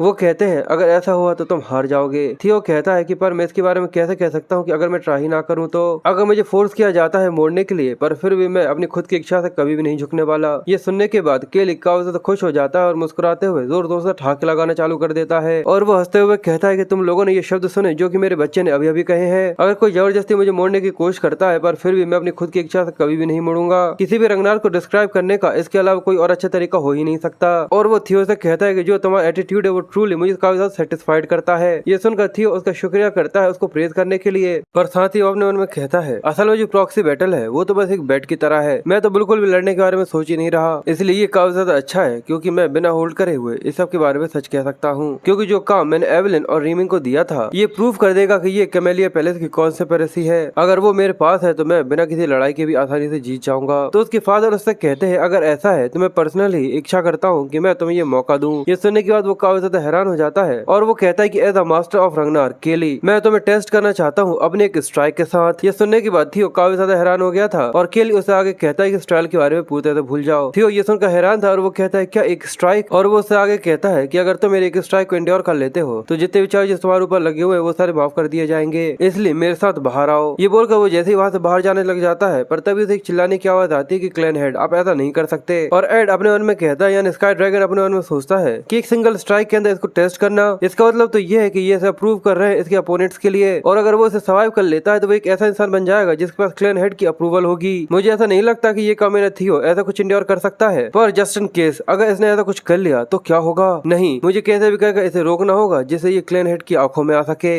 इसलिए वो क्लैन हेड से कहता है कि आखिर वो वेसल जो कि बैरनमैन क्लैन से हैं, आखिर उनकी हिम्मत भी कैसे हुई जो कि आपके खून के लड़के के ऊपर इस तरीके से कमेंट करे। पर हमें रूल्स के साथ ही प्रोग्रेस करनी चाहिए, इसलिए जो प्रॉक्सी बैटल है वो काफी अच्छी होगी। पर वो अपनी बात पूरी कर पाता उससे ही पहले केली काफी गुस्से में उससे चिल्लाते हुए कहता है कि स्काई ड्रैगन अपनी बकवास करना बंद करो और अगर कोई भी बेसल इस तरीके की हिम्मत करता है तो तुम्हें उसे खत्म कर देना चाहिए। ये सुनकर वो पूरी तरह चुप हो गया था और वो कहता है कि मैं समझ गया क्लैन हेड। जिसके बाद उसकी नजर डीमन ड्रैगन के ऊपर जाती है, इसलिए वो उससे कहता है कि तुम्हारे पास कुछ ऐसा है जो कि तुम बोलना चाहते हो डीमन ड्रैगन, क्योंकि मैं तुम्हें देख रहा हूँ कि तुम काफी लंबे समय से वहाँ पर खिलखिला रहे हो। तो वो उससे कहता है कि कुछ नहीं, मैं बस ये देख रहा हूँ कि काफी लंबा समय हो गया कि आप क्लैन हेड किसी चीज के अंदर इंटरेस्ट दिखा रहे हैं। पर फिर केली उन लोगों से कहता है कि बकवास करना बंद करो, अब इस तरीके की फालतू बातें हो गई, चलो मेरे लड़के आगे चलते हैं। तो क्या बताओ तुम ये करने के लिए तैयार हो? थियो कहता है कि क्लैन हेड की एक स्ट्राइक चीजें उस तरफ जा रही हैं जिसके बारे में मैंने कभी सोचा भी नहीं था। मेरा प्लान पूरी तरह चकनाचूर हो चुका है। पर फिर वो मुस्कुराते हुए कहता है मेरा प्लान पूरी तरह से कुचला जा चुका है। इस तरीके की किसी चेंज के लिए मैं हमेशा स्वागत करता हूँ। इसलिए वो उससे कहता है ये चीज मेरे लिए कुछ जरूरत से ज्यादा ही भारी होगी। आखिर मैं आपकी एक सिंगल स्ट्राइक को प्रॉक्सी बैटल के साथ जो कि वेसल्स के साथ होगी उसे कंपेयर कैसे कर सकता हूँ? केली ये सुनकर कहता है यानी तुम ये कहना चाहते हो कि तुम ऐसा नहीं करोगे? वो कहता है कि नहीं, मैं बस आपसे ये कहना चाहता हूँ कि ये काफी ज्यादा अनफेयर ट्रेड है। ये सुनकर वो थोड़ा सा कंफ्यूज था और वो कहता है कि अनफेयर? थियो कहता है क्योंकि जो ट्रायल वो पहले से काफी ज्यादा स्ट्रिक्टर बन चुका है, इसलिए मुझे ऐसा लगता है कि जो मेरा कंपनसेशन है वो और भी ज्यादा बढ़ जाना चाहिए। ये सुनकर वो कहता है कि अच्छा जैसे कि, तो वो पीछे की तरफ देखना चालू करता है और वो स्काई ड्रैगन की तरफ देख रहा था। ये देखकर वो थोड़ा सा कंफ्यूज था और थियो उनसे कहता है कि मुझे एक चीज चाहिए जैसे कि कैमेलिया पैलेस। ये सुनने के बाद स्काई ड्रैगन का खून बहुत बुरी तरीके से खोलना चालू कर देता है और उसकी आंखों में उसके लिए गुस्सा साफ साफ दिखाई दे रहा था। वुल्फ गैंग ये देखकर कहता है कि आखिर किस तरीके का पागलपन है? क्या ये सच में क्लैन हेड से सही तरीके से डील करना चाहता है? आखिर ये किस तरीके का पागलपन है? ये आधे खून वाला सच में इसको अपनी औकात के बारे में बिल्कुल भी नहीं पता। एक डील को तभी किया जा सकता है जब दोनों पार्टी इक्वल हो। सच में इसका ये एरोगेंसी इसको जमीन पर लाकर रख देगा। पर तभी केली उससे कहता है कि ठीक है। ये सुनने के बाद एल्डर ड्रैगन भी काफी ज्यादा हैरान हो जाता है और केली उससे कहता है कि अगर तुम सक्सेसर के लिए एम कर रहे हो तो तुम्हारे पास खुद का तो एक ग्रिम्सन होना ही चाहिए। इसलिए वो स्काई ड्रैगन से कहता है कि तुम्हें इस चीज में किसी तरीके का ऑब्जेक्शन है? वो कहता है कि रंगनाग के अंदर की सारी चीजें आपकी ही तो है माय लॉर्ड, तो आखिर मैं ऐसी हिम्मत कैसे कर सकता हूँ कि जो आपने यहाँ पर डिसाइड किया है उसके ऊपर किसी तरीके का कमेंट करूँ? ये सुनकर वो कहता है कि ये काफी अच्छा है, इसलिए अब जल्दी से स्टेज को तैयार करो। और ये कहकर केली उन सभी को वहाँ पर छोड़कर वहाँ से आगे निकल जाता है और कहता है क्योंकि मैं यहाँ पर मेरे लड़के थियो को टेस्ट करने वाला हूँ। और इसकी वजह से थियो थोड़ा सा घबराया हुआ सभी था। जिसके बाद हमें उन दोनों को एक स्टेज पर दिखाया जाता है जहाँ पर वो दोनों तलवार लेकर एक दूसरे के सामने खड़े हुए थे और उनके सामने वही चारों एल्डर्स यानी ड्रैगन्स खड़े हुए थे। इसका ड्रैगन काफी परेशान होते हुए कहता है कि डैमेट, जो ट्रैप मैंने यहाँ पर थियो को पकड़ने के लिए लगाया था, ऐसा लगता है कि उसने अपने आप को आगे बढ़ाने के लिए उसे यहाँ पर तैयार कर लिया है। नहीं, पर अब मुझे जरा सा भी एंशियस होने की जरूरत नहीं है, क्योंकि भले ही ये लड़का पहले से काफी ज्यादा स्ट्रॉन्गर क्यों ना हो गया हो, इस चीज का सवाल ही पैदा नहीं होता कि ये क्लैन हेड के एक सिंगल स्ट्राइक को भी यहाँ पर विड्रॉ कर सकता है, क्योंकि इस तरीके की फीट को लेने के लिए एक हाई रैंकिंग स्पोर्ट्समैन को भी काफी ज्यादा मुश्किल आएगी। इसलिए थियो यहाँ पर मरने वाला है और वो स्काई ड्रैगन को देखते हुए अपने मन में कहता है कि मैं यहाँ पर बैट लगा सकता हूँ कि मुझे ये पता है कि आखिर वो यहाँ पर क्या सोच रहा होगा। तो ये काफी ज्यादा बड़े दुख की बात है कि जैसा तुम यहाँ पर सोच रहे हो वैसा कुछ भी नहीं होने वाला, और ये सब उस ट्यूटोरियल रिवॉर्ड की वजह से जो कि मुझे मिला था। क्लैन हेड उसको देख के थोड़ा सा कंफ्यूज था और वो उससे कहता है क्या तुमने थोड़ी देर पहले जब मैं तुम्हें देख नहीं रहा था तुमने किसी तरीके के एलिक्सर को पिया है? अगर नहीं तो आखिर अचानक से तुम्हारे अंदर इतना ज्यादा रैपिडली चेंज कैसे आ गया? पर देखा जाए तो इस चीज से मुझको बिल्कुल भी फर्क नहीं पड़ता कि अगर तुम किस तरीके से स्ट्रॉन्गर हो रहे हो। थियो ये देखकर थोड़ा सा परेशान सा होते हुए कहता है कि काफी ज्यादा शार्प है। भले ये नाइट ड्रैगन इस चीज को नोटिस नहीं कर पाए पर क्लैन हेड ने इसे नोटिस कर लिया और केली उससे कहता है और आखिर में इस दिन के आखिर में तुम हो तो एक खून और फ्लैश ही, तो क्या तुम इसके लिए पूरी तरह से तैयार हो? थियो उससे कहता है कि हाँ। केली कहता है कि मैं नॉर्मली ग्रेट सोर्ड्स को इस्तेमाल करता हूँ पर अभी तक तुम्हें ये नहीं पता कि आखिर मानव को किस तरीके से इस्तेमाल किया जाता है, इसलिए मैं इस बेकार से स्टील की सोर्ड को इस्तेमाल कर रहा हूँ। क्या इस चीज में तुम्हें किसी तरीके का ऑब्जेक्शन है? वो कहता है कि किसी भी तरीके का ऑब्जेक्शन नहीं है। तो केली अपनी एनर्जी को रिलीज करते हुए उससे कहता है अगर ऐसा है तो चलो ठीक है। और जैसे वो उसको रिलीज करता है उसके अंदर से काफी ज्यादा इंटेंस प्रेशर निकलता है जो कि काफी ज्यादा ओवरवेलमिंग था और वो आसपास की पूरी पूरी जगह को कवर कर लेता है। ये देखने के बाद थियो भी काफी ज्यादा हैरान हो गया था और जैसे केली आगे बढ़ना चालू करता है वो कहता है तो चलो इस चीज को शुरू करते हैं। थियो यहाँ पर बहुत बुरी तरीके से कपाना चालू कर देता है और कहता है ये काफी ज्यादा खतरनाक है और केली उसको देखकर कहता है कि ये अभी तक मेरे प्रेशर को सह रहा है। सच में ये इसकी फाइटिंग स्पिरिट काफी ज्यादा कमाल की है और वो उससे कहता है कि मैं काफी ज्यादा सरप्राइज हूँ कि तुम अभी भी खड़े हुए हो। तो ये सुनने के बाद थियो मुस्कुराना चालू कर देता और कहता है कि क्योंकि जो मेरा स्ट्रेंथ स्टेट था वो पहले से 3 गुना बढ़ चुका है और ये सब उस रिवॉर्ड से मिला है जो कि मुझे ट्यूटोरियल को क्लियर करने की वजह से मिला था। द एक्सपीरियंस एलेक्सा, उसका इस्तेमाल करके मुझे 5 लेवल्स मिल गई थी और उसका इस्तेमाल करते हुए जितने पॉइंट थे उन सभी को मैंने स्ट्रेंथ के ऊपर लगा दिया है और हम हमें दिखाते हैं कि जो उसकी लेवल है वो 7 पर आ चुकी थी और उसकी स्ट्रेंथ 52 पर आ गई थी। और ये काफी ज्यादा लिबरेटिंग सी फीलिंग है क्योंकि मैं ऑर्डिनरी रियल को छोड़कर एक एक्स्ट्रा ऑर्डिनरी रियल के अंदर कदम रख चुका हूँ, वो भी इतनी ज्यादा स्ट्रेंथ के साथ। और अब मुझे ऐसा लगता है कि मैं अपने फादर की एक सिंगल स्ट्राइक को तो यहाँ पर रोक सकता हूँ। और जैसे केली अपनी स्ट्राइक लगाता है तो ऐसा लगता है कि वो काफी ज्यादा बड़ा विशाल रूप ले चुका है और जो उसकी स्ट्राइक होती है वो सभी को ऐसा लगता है जैसे बीच में से चीर रही थी। सभी लोग इसकी वजह से काफी ज्यादा हैरान थे। इसका ड्रैगन काफी ज्यादा मुस्कुरा रहा था और जो लाइट होती है वो तेजी से नीचे की तरफ आ रही थी। थियो इसकी वजह से काफी ज्यादा प्रेशर में था और काफी ज्यादा घबराया हुआ था भी, और वो सामने की तरफ देखते हुए कहता है कि मैं इसे देख सकता हूँ। और जैसे वो स्ट्राइक थियो के ऊपर लगती है, पूरा पूरा एरिना पूरी तरह तबाह हो जाता है और पूरी की पूरी जमीन नीचे की तरफ ढह जाती है। पूरे में पत्थर ही पत्थर और धुआं ही धुआं हो गया था। और अपने एक स्ट्राइक के बाद केली मुड़कर वहां से जाना चालू कर देता है और हमें दिखता है कि जो थियो था उसने इस चीज को विथड्रॉ कर लिया था, यानी होल्ड बैक कर लिया था। इसकी वजह से केली ये देखकर काफी खुश होता है और कहता है कि चीज को काफी लंबा समय हो गया है कि मुझे एक काफी डिसेंट सा लड़का मिला हो,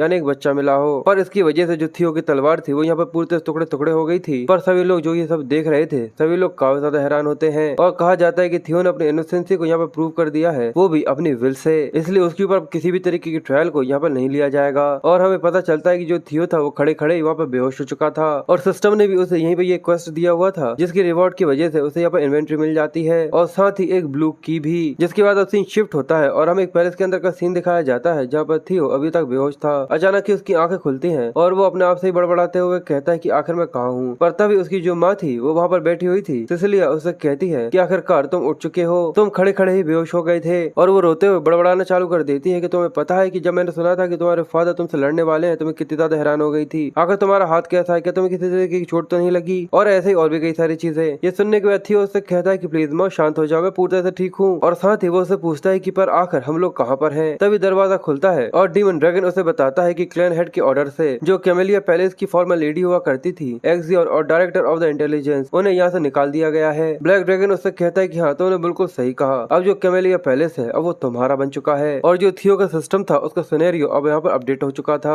और उसे अब कैमेलिया पैलेस के अंदर की जो अनकवर सीक्रेट्स है उनके बारे में भी पता लगाना था। जिसके बाद हमें कैमेलिया पैलेस के नीचे का सीन दिखाते हैं जहाँ पर एमिली काफी ज्यादा गुस्से में होती है और वो चिल्ला रही थी और वो आकर कहती है आखिर मुझे ही क्यों, जो कि इस पैलेस की राइटफुल ओनर है, आखिर उसे यहाँ से फोर्सफुली क्यों निकाला जा रहा है, वो भी खुद की प्रॉपर्टी से। और ये कहकर वो गुस्से में जोर जोर से अपने पैर पटक रही थी। जो जो उसके सर्वेंट्स होते वो उससे कहते कि प्लीज लेडी आपको शांत हो जाने की जरूरत है। वो बार बार उसे शांत कर रहे थे और वहाँ पर एड और एक्सियोन भी खड़ा हुआ था। एड काफी ज्यादा गुस्से में एक्सियोन से कहता है, ये सुनकर वो कहता है कि हाँ। तो वो काफी ज्यादा गुस्से में अपनी एनर्जी को रिलीज करते हुए और काफी ज्यादा डरावनी सी आवाज में उससे कहता है कि तुम्हें थियो को मारना होगा। ये सुनकर एक्सियोन उससे कहता है कि जो अवेकनिंग सेरेमनी होगी उसके अंदर मैं उसका एक हाथ काटने के बारे में सोच रहा हूँ। पर ये सुनकर वो उससे कहता है कि नहीं, उसका सिर, तुम्हें उसका सिर काटना होगा। और ये कहते हुए वो सच में काफी ज्यादा डरावना लग रहा था और एक्सियोन भी ये सब चुपचाप से सुन रहा था। जिसके बाद अब हमारा जो सीन है वहाँ पर कैमेलिया पैलेस के अंदर का होता है जहाँ थियो कहता है कि चीजें बिल्कुल ये कंप्लीट डायरेक्शन के अंदर जा रही है जिसके बारे में मैंने सोचा था। पर ये उससे काफी ज्यादा अच्छा रिजल्ट है जिसके बारे में मैंने कोशिश करी थी कि वैसा हो सके और मैंने कैमेलिया पैलेस को ऑब्टेन कर लिया है, वो भी बिना अपने ट्रम्प कार्ड को इस्तेमाल किए। और सबसे बड़ी बात तो ये है कि मुझे एक और दूसरी अथॉरिटी भी मिल चुकी है, इन्वेंट्री। और वो उसके अंदर से एक एप्पल निकाल कर उसको खाना चालू करता है और उसको खाते हुए कहता है कि मुझे सच में ऐसा नहीं लगता था कि ऐसी कोई चीज पॉसिबल भी हो सकती है, पर सच में ये चीज काफी ज्यादा हैंडी है। जिसके बाद वो फिर से उसके अंदर हाथ डाल देता है और कहता है कि इसके अलावा एक और चीज है जो कि मैं देखना चाहता हूँ, ये ब्लू की। और वो कहता है कि ये चाबी, इस चीज में जरा सा भी डाउट नहीं है। और उसके सामने एक दरवाजा था जिसके अंदर से ब्लू लाइट निकल रही थी, जिसको देखकर वो कहता है कि जरूर इस जगह से जुड़ी हुई है। और वहाँ पर एक की होल बना हुआ था और जैसे वो उस की को उसके अंदर लगाता है दरवाजा खुल जाता है। और वो ये देखकर काफी ज्यादा हैरान हो गया था क्योंकि वहाँ पे काफी ज्यादा बड़ी केव थी और सिस्टम उसे बताता है कि उसने पहली बार एक डंजन को ढूंढ लिया है और एज अ रिवॉर्ड जो उसका एक्सपीरियंस होगा वो डंजन के अंदर जाकर डबल हो जाएगा। थियो ये देखकर कहता है कि एक केव, वो भी कैमेलिया पैलेस के अंदर, जरूर ये भी एक दूसरे तरीके का एक क्वेस्ट ही है। इस सब के अलावा सबसे जरूरी बात तो ये है कि मुझे इस चीज को क्लियर करना होगा, मैं बिल्कुल भी अपनी डबल एक्सपीरियंस को नहीं छोड़ सकता। और जैसे ही वो अंदर जाता है तो वो कहता है कि हाँ बिल्कुल, मैं तो ये भूल ही गया था, मुझे इसके अंदर खाली हाथ नहीं जाना चाहिए। इसके बाद जो उसकी इन्वेंट्री होती है वो उसके अंदर तलवार ही तलवारें भर लेता है, पूरी तरह उसको फुल कर लेता है। और वो आगे बढ़ते हुए कहता है तो चलो ठीक है, अब चलकर इसको चेक करते हैं। अब थोड़ी देर तक वो डिस्कवर करता है और धीरे धीरे कर आगे बढ़ता जा रहा था और वो ऐसे ही करते हुए उस डंजन के काफी ज्यादा अंदर आ गया था। और वो अपने सामने की तरफ देखता है कि उसे वहाँ पे काफी ज्यादा बड़ा सा खतरनाक सा वुल्फ दिखता है, जिसको देखकर वो थोड़ा सा हैरान था। और वो कहता है कि ये वुल्फ के लिए कुछ जरूर से ज्यादा ही बड़ा है, ये तो ज्यादा बड़ा है जिससे इसको एक डिमोनिक बीस्ट कहा जा सके। और अचानक ही वो वुल्फ जंप करते हुए थियो के ऊपर हमला कर देता है, पर थियो अपनी शील्ड को आगे की तरफ करता है और उसके इस अटैक को यहाँ पे ब्लॉक कर लेता है। पर उसे इस चीज की वजह से काफी ज्यादा हैरानी हो रही थी, पर वो अभी भी उसे होल्ड कर रहा था। और वो कहता है कि ये सच में कुछ जरूर से ज्यादा ही ताकतवर है, पर मैं भी इतनी ज्यादा आसानी से स्ट्रेंथ की लड़ाई को नहीं हारने वाला। और ये कहकर वो उसके ऊपर स्ट्राइक लगाने की कोशिश करता है, पर वो वुल्फ जल्दी से ये देखकर पीछे की तरफ जंप करते हुए इसे बच जाता है। इसकी वजह से थियो का वार यहाँ पर रह गया था, पर अचानक ही जो वुल्फ होता है फिर से वो अपना बड़ा सा मुंह खोलकर थियो के ऊपर हमला करने की कोशिश करता है। ये देखकर थियो अपनी तलवार को घुमाता है और उसके ऊपर कई सारे स्ट्राइक्स लगाने की कोशिश करता है। और वो कहता है कि इसका गला काफी ज्यादा मोटा है और ये काफी ज्यादा फास्ट है, मेरी आधी ताकत के अटैक्स इसके ऊपर जरा सा भी इंजरी नहीं दे रहे हैं। अब ये चीज तो पूरी तरह से श्योर हो चुकी है कि ये कोई ऑर्डिनरी सा वुल्फ तो नहीं है, ये जरूर उतना ही ताकतवर होगा जो कि डिमोनिक बीस्ट है डीमन सी के अंदर, जो कि नॉर्थर्न सी के भी वॉल के पीछे रहते हैं। और ये चीज इसकी स्ट्रेंथ को पूरी तरह से एक्सप्लेन करती है, इसलिए इसको हराना इतना ज्यादा आसान नहीं होने वाला। और अचानक जो वुल्फ होता है वो उसके ऊपर अपने क्लॉ से हमला करना चालू करता है। ये देखकर थियो जल्दी से नीचे की तरफ झुककर उसके ऊपर हमला करता है। साथ ही वो सोचता है कि अगर मैं उस तरीके की रे ऑफ लाइट को यहाँ पर रेप्लिकेट करता हूँ जो कि मैंने फादर का सामना करते हुए उसके सिंगल स्ट्राइक के अंदर देखी थी, जो कि किसी की भी सांस से रोकने के लिए और काफी ज्यादा कमाल की थी, एक प्योर व्हाइट एरा। और ये कहते हुए वो जंप कर उस वुल्फ के ऊपर स्ट्राइक लगाता है, पर इस अटैक की वजह से उसको कोई खास असर नहीं पड़ता,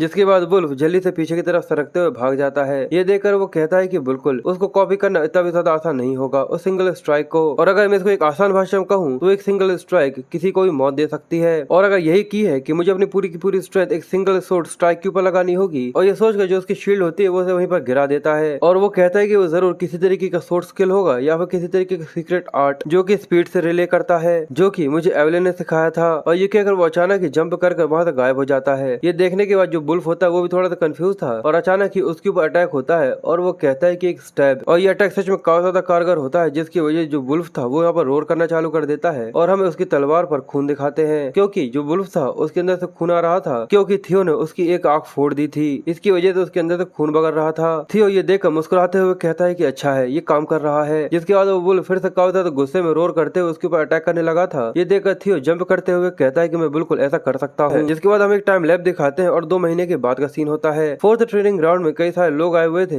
जो कि थियो के साथ एक्सरसाइज करते हैं यानी प्रैक्टिस करते हैं। एक लड़का उससे कहता है ऐसा लगता है कि यहाँ पर और भी कई सारे लोग आ गए हैं। तो उसके सामने खड़ा हुआ लड़का कहता है कि मुझसे ये मत कहना क्या हम लोग एक ऐसे पॉइंट पर आ गए जहाँ पर हम लोगों को ट्रेनिंग ग्राउंड को स्विच करना होगा। तो वो कहता है कि जैसे सभी लोगों को ये पता चला है कि क्लैन हेड ने यंग मास्टर को वन स्ट्राइक सिखाई है, तो धीरे धीरे कर लोगों की संख्या बढ़ती जा रही है जो कि यहाँ पर उसे स्पा करना चाहते हैं। पर वो अपनी बात पूरी कर पाता उससे ही पहले पीछे से एक लड़की की आवाज आती है जो कि उससे कहता है कि हे लकी, और वो उसे चिढ़ाते हुए मैनर में कहता है कि आखिर तुम्हें ये कब पता चलता है कि आखिर जो तुम्हारा इनक्रेडिबल से यंग मास्टर है वो कब यहाँ पर आता है। इस चीज को 2 महीने हो चुके हैं, आखिर वो कहाँ पर है। मुझे तो ऐसा लगता है कि वो हर दिन ट्रेनिंग को भी मिस कर रहा है। मुझे लगता है कि वो डरपोक डर की वजह से भाग चुका है, क्योंकि जो उसकी फेक स्टोरी थी वो पूरे में काफी ज्यादा फैल चुकी है। ये सुनने के बाद उन लोगों को काफी ज्यादा गुस्सा आ रहा था, और वो लड़का उन लोगों से आगे कहता है मुझे तो ये भी लगता है कि ये पूरी तरह से टोटली लाई है कि उसने ट्रायल्स को भी विन कर लिया है, और इस चीज का तो कोई एविडेंस भी नहीं है, जरूर वो वहाँ पर मारा गया होगा। पर वो अपनी बात पूरी कर पाता उससे ही पहले उसके चेहरे पे एक जोरदार पंच पड़ता है, जिसकी वजह जो उसकी मुंह की हालत थी वो बहुत बुरी तरीके से खराब हो गई थी। और जो अटैक था वो इतना ज्यादा खतरनाक था कि उसका एक दांत भी टूट जाता है और वो सरकते हुए जाकर बहुत दूर जाकर गिर जाता है। ये देख उसके साइड में खड़ा वो लड़का उसके ऊपर चिल्लाते हुए कहता है कि आखिर तुम्हारी हिम्मत भी कैसे हुई कि तुमने इस तरीके से हमारे ऊपर हमला किया। पर वहाँ पर जो सभी की आंखें थी वो काफी ज्यादा गुस्से में उसी की तरफ देख रही थी। ये देखकर वो काफी ज्यादा डर जाता है, और वो लड़का उससे कहता है तुम्हारे ये घटिया से चेहरे, तुम लोग हमारे यंग मास्टर से बिल्कुल भी अपने आप को कंपेयर नहीं कर सकते। ये देखकर उसके पीछे खड़ा वो लड़का उससे कहता है कि सेबिल, इस तरीके से तुम किसी की भी अपीयरेंस के ऊपर इस तरीके से कमेंट नहीं कर सकते। पर वो उससे कहता है कि छोड़ो, पर मुझे ये चीज बिल्कुल भी पसंद नहीं है कि आखिर ये कमीने हर कभी यहाँ पर आ जाते हैं और मुसीबतें खड़ी करते हैं। पर तो देखो इनकी हिम्मत इतनी ज्यादा बढ़ चुकी है कि ये यंग मास्टर की यहाँ पर बेइज्जती करने की कोशिश कर रहे हैं। इसलिए सेबिल अपने जितने भी साथी होते हैं उन सभी से कहता है कि जल्दी से अपनी तलवारों को निकाल लो। और ये कहते हैं जितने भी लोग वहाँ पर खड़े हुए थे यानी लड़के थे वो सभी अपनी तलवारों को बाहर निकाल लेते हैं, क्योंकि अब वो यहाँ पर लोगों से जंग करने वाले थे। ये सुनने के जो दूसरी ड्रेस वाले लड़के होते हैं वो लोग भी अपनी तलवारें निकाल लेते हैं और कहते हैं कि बिल्कुल जरूर ये ड्रॉप आउट लूजर यहाँ पर अपनी मौत की इच्छा कर रहे हैं। पर तभी हमें वहाँ पर किसी को आता हुआ दिखाते हैं, क्योंकि जैसे वो वहाँ पर आती है सभी लोगों की जो तलवारें थी वो पूरी तरह जम चुकी थी, और सभी लोग ये देखकर काफी हैरान थे, क्योंकि वहाँ पर पूरा पूरा एरिना पूरी तरह बर्फ के अंदर जम चुका था, और साथ ही जो उनकी तलवार और हाथ थे वो पूरी तरह से स्नो के अंदर कवर हो चुके थे। और अचानक ही उन सभी के बीच में एक लड़की आकर खड़ी हो जाती है जिसका नाम रे है। थियो के सपोर्टर्स ये देखने के बाद काफी सरप्राइज थे, और वो कहते कि आखिर ये यहाँ पर कब आ गई, और वो लोग इसके बारे में काफी अच्छे तरीके से जानते थे कि ये रे रंगनाक है, नॉर्थ के 4 हॉर्न्स में से एक, द फ्रॉस्ट सॉर्ड। जिसके बाद हमें वहाँ पे एक लड़के को आता हुआ दिखाते हैं जो कि ये सब देख हंसते हुए उससे कहता है कि आखिर तुम्हारी मुझे पीछे छोड़ने की हिम्मत भी कैसे हुई जब तुम यहाँ पर आकर मजे कर रही हो। और उसके पास एक काफी ज्यादा बड़ी तलवार थी जो कि देखने में काफी ज्यादा खतरनाक सा बारबेरियन लग रहा था, और हम इसके बारे में बताते हैं कि ये भी नॉर्थ के 4 हॉर्न्स में से एक है, द ब्लैक बियर, और इसका नाम हकलेस है। और वो लोग ये देख और भी ज्यादा हैरान हो जाते हैं और कहते हैं कि यहाँ पर रे के अलावा हकलेस भी है जो कि यहाँ पर आ चुका है। 4 हॉर्न में से 2 यहाँ पर हैं, पर हकलेस उन लोगों को देखकर उससे कहता है तो केवल बस तुम लोग यहाँ पर हो, आखिर वो लस्टर टाइगर कहाँ पर है। ये सुनकर वो लोग काफी कंफ्यूज थे और वो कहते हैं कि क्या। ब्लैक बियर काफी गुस्से में चिल्लाते हुए कहता है कि तुम लोग बहरे हो चुके हो, मैंने कहा कि अगर तुम्हारा वो लस्टर टाइगर कहाँ पर है, इस ट्रेनिंग ग्राउंड का यंग मास्टर। रे चुपचाप से उसकी बातें सुन रही थी और वो गुस्से में चिल्लाते हुए कहता है कि मैं यहाँ पर थियो के खिलाफ लड़ने के लिए आया हूँ। पर सीन शिफ्ट होता है और हम इस डंजन के अंदर का सीन दिखाते हैं कि जो थियो था वो वहाँ पर ट्रेनिंग करने में लगा हुआ था। उसे बहुत बुरी तरीके से पसीने आ रहे थे और उसकी जो तलवार थी वो वहाँ पर भी टूटी हुई थी और हमें दिखाते हैं कि उसने अपनी लेवल अप कर ली थी और वो धीरे धीरे कर केव के अंदर और भी ज्यादा बढ़ता जा रहा था। फिर हमें और भी ज्यादा दिखाया जाता है कि जो उसकी लेवल थी वो काफी ज्यादा तेजी से बढ़ रही थी और ऐसे कई सारे पैनल्स थे जो कि वहाँ पर आ रहे थे और उसने यहाँ पर अभी तक 170 डिमोनिक बीस्ट को मार दिया था। और सच में जिस तरीके से वो एक डिमोनिक बीस्ट के ऊपर बैठा हुआ तो वो सच में काफी ज्यादा खतरनाक था और अब उसे इस डंजन का केवल एक ही बीस्ट था जिसको खत्म करना था।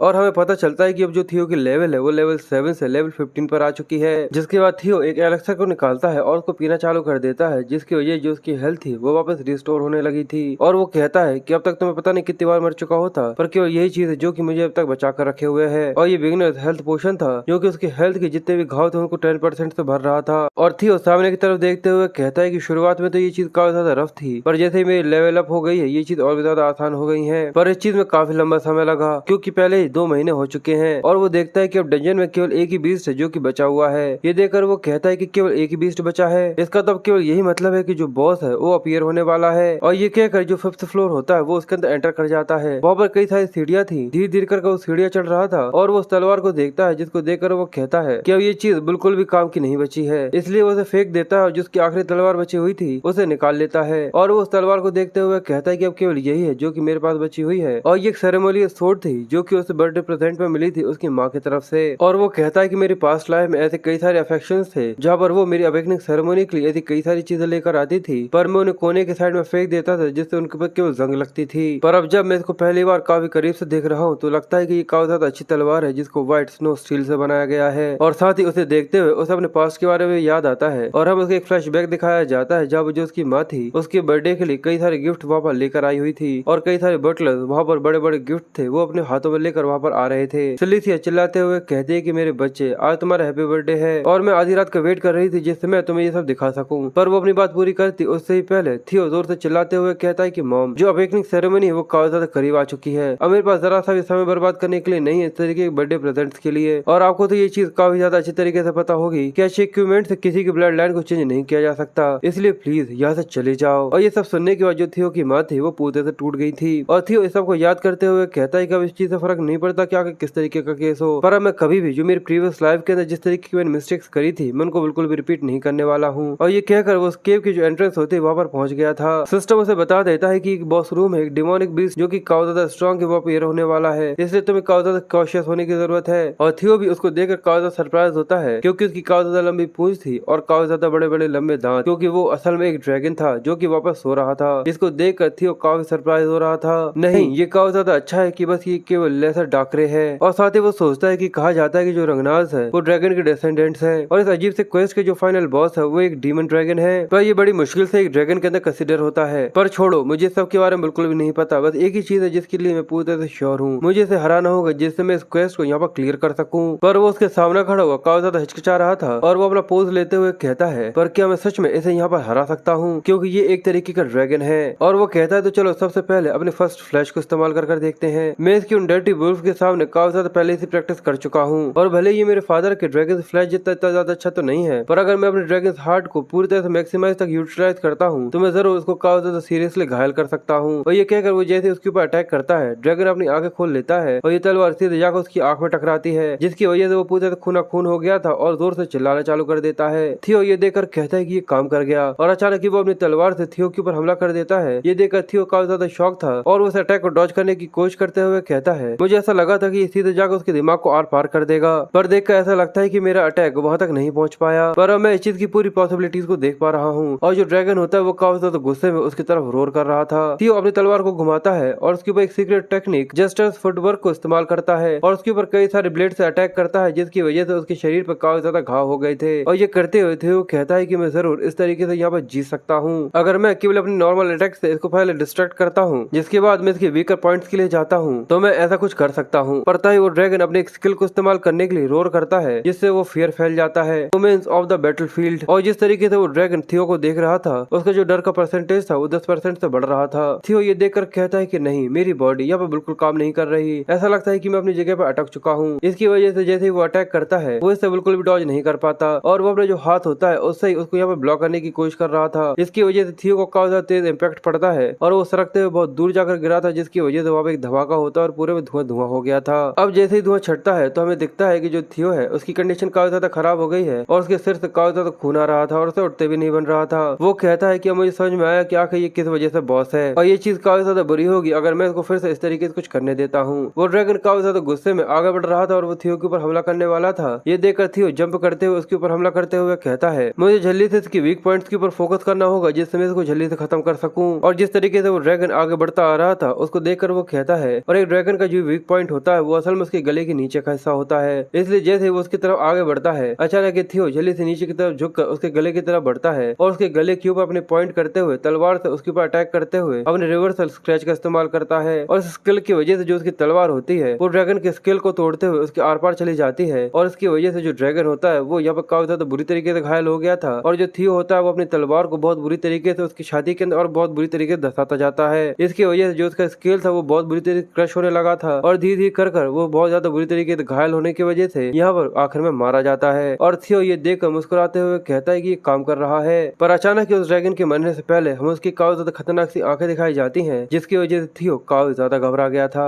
जिसके बाद सीन फिर से ट्रेनिंग ग्राउंड के ऊपर शिफ्ट हो जाता है जहाँ पे ब्लैक बियर रे से कहता है कि आखिर अभी तुमने यहाँ पर क्या कहा। थियो सबसे पहले यहाँ पर आकर मुझसे लड़ेगा, पर जो रे होती है वो उससे कहती है कि लूजर्स को इन सबसे काफी ज्यादा दूर रहना चाहिए। वो उससे कहता है कि इस चीज को 3 साल हो चुके हैं और जो स्किल्स है वो डे बाय डे इम्प्रूव हो रहे हैं और 3 साल कुछ जरूरत से ज्यादा ही जिसमें वो गैप पूरी तरह से कवर हो चुका होगा। पर रे उसको देखकर उसे कहती है कि तुम अभी भी एक लूजर हो। ये सुनने के बाद ब्लैक बियर को काफी गुस्सा आता है और वो उससे कहता है कि तो चलो ठीक है, तो चलो हम लोग फिर से एक दूसरे के साथ एक डुएल करते हैं, जो यहाँ पर जीतेगा वो थियो का सामना करेगा। और ये कहकर वो अचानक ही रे के ऊपर हमला कर देता है, पर रे काफी ज्यादा आसानी से उसके अटैक को यहाँ पर डॉज कर लेती है और उसे यहाँ पर इस चीज की वजह से बिल्कुल भी इफेक्ट ही नहीं पड़ रहा था या फिर ये कहना चाहिए बिल्कुल भी असर नहीं पड़ रहा था। और दोनों ग्राउंड के लोग ये देखकर काफी हैरान थे और कहते कि आखिर ये क्या हो रहा है। तो उसके साइड में खड़ा हुआ लड़का कहता है कि मुझे नहीं पता, पर सच में काफी ज्यादा स्कैरी है। पर अब जैसे रे ब्लैक बियर के ऊपर हमला करने वाली होती है हमें दिखाता है कि उन दोनों के बीच में रीमिंग आ गया था जिसने उन दोनों की अटैक्स को यहाँ पर ब्लॉक कर लिया था और इस चीज ने उन दोनों को सरप्राइज कर दिया था। और रीमिंग उन लोगों से कहता है अगर तुम दोनों तबाही मचाना चाहते हो तो जाकर कहीं और जाकर मचाओ, ये डोम यंग मास्टर थियो का है और मैं तुम दोनों को यहाँ पर किसी भी तरीके की तबाही मचाने नहीं दूंगा जब यंग मास्टर यहाँ से काफी ज्यादा अलग है। ये देखने के बाद ब्लैक बियर काफी गुस्से में उससे कहता है कि रीमिंग तुमने काफी ज्यादा अच्छी टाइमिंग पर यहाँ पर आए हो, मैं तुमसे भी यहाँ पर लड़ना चाहता हूँ। ये देखकर वो उससे कहता है कि अभी अभी मैं तुमसे कुछ कहा, क्या तुमने वो नहीं सुना। पर अचानक ही उन सभी को एक काफी ज्यादा खतरनाक और टेरिफाइंग से ऑरा महसूस होना चालू होता है जिसकी वजह से आसपास का पूरा एनवायरमेंट पूरी तरह बदल चुका था और वो लोग काफी ज्यादा हैरान थे और वो कहते कि आखिर किस तरीके का क्लियर इंटेंट है। और जैसे वो साइड में देखते हैं तो थियो वहाँ पर आ चुका था जिसके अंदर से काफी ज्यादा खतरनाक तरीके से यानी काफी ज्यादा खतरनाक तरीके से किलिंग इंटेंट निकल रहा था और इसका एक काफी ज्यादा खतरनाक सा प्रेशर था जो कि उन लोगों को बहुत बुरी तरीके से डरा रहा था। ये देखकर रिमिंग कहता है कि सच में काफी ज्यादा ओवरवेलमिंग प्रेशर है, आखिर वो जो ये ट्रेनिंग कर रहा था आखिर उसके अंदर क्या हुआ है। रे भी उसको देखकर थोड़ी सी हैरान थी और ब्लैक बियर भी उसको देखकर काफी ज्यादा मुस्कुरा रहा था और वो उससे कहता है कि थियो आखिरकार तुम यहाँ पर आ ही गए। और थियो सच में काफी ज्यादा खतरनाक लग रहा था क्योंकि थियो ने अपने स्किल लेसर डार्क रे के फेयर को इस्तेमाल किया था कवर द बैटलफील्ड। पर आखिर ये कैसा हुआ उसके लिए हमें थोड़े से पहले जाना पड़ेगा। यहाँ पर हमें फिर से वही ड्रैगन दिखाते हैं जो कि काफी ज्यादा गुस्से में लग रहा था, पर अचानक ही वो अपनी आंखें बंद करता है और वहाँ पर हार मानकर गिर जाता है क्योंकि वो यहाँ पर मारा जा चुका था। उसके मर जाने के बाद थियो काफी ज्यादा खुश होता है और वो उसके ऊपर चढ़कर खड़ा हो गया था। सिस्टम उसे बताता है और कॉन्ग्रेचुलेट करते हुए कहता है कि उसने यहाँ पर लेसर डार्क रे को हरा दिया है। और थियो कहता है कि जब मैं शुरुआत में इसके ऊपर अटैक किया था मैं सच में यहाँ पर रिवर स्केल को टच कर दिया था, मुझे सच में ऐसा लगा कि मैं यहाँ पर खत्म होने वाला हूँ। और अब वो काफी ज्यादा थक चुका था इसलिए वो उसी के ऊपर जाकर लेट जाता है और कहता है ये काफी ज्यादा अच्छा है कि जो इन्फो मेरे पास है वो काफी ज्यादा अच्छी है क्योंकि जो इसका स्किल था वही इसका एक वीक पॉइंट था। इसके बाद उसके पास इस ड्रैगन का टूथ और एक क्लॉ आ जाता है और उसे बताया जाता है जो ड्रैगन का टूथ है वो एक तरीके का मटेरियल है जो कि वेपन्स को एनहेंस करने में काम आएगा। और थियो इसके बारे में जानने के बाद कहता है मुझे लगता है कि मुझे इस तलवार को यहाँ पर रिपेयर करने में इसकी मदद लेनी चाहिए, वैसे भी मुझे ये नहीं भूलना चाहिए कि माँ के द्वारा दिया हुआ था और इस ड्रैगन को हराने में सच में काफी ज्यादा बेकार हो गया है। और तभी थियो के सामने एक और पैनल आता है कि उसने एक स्किल को ऑब्टेन कर लिया है लेसर डार्क रे के फेयर को।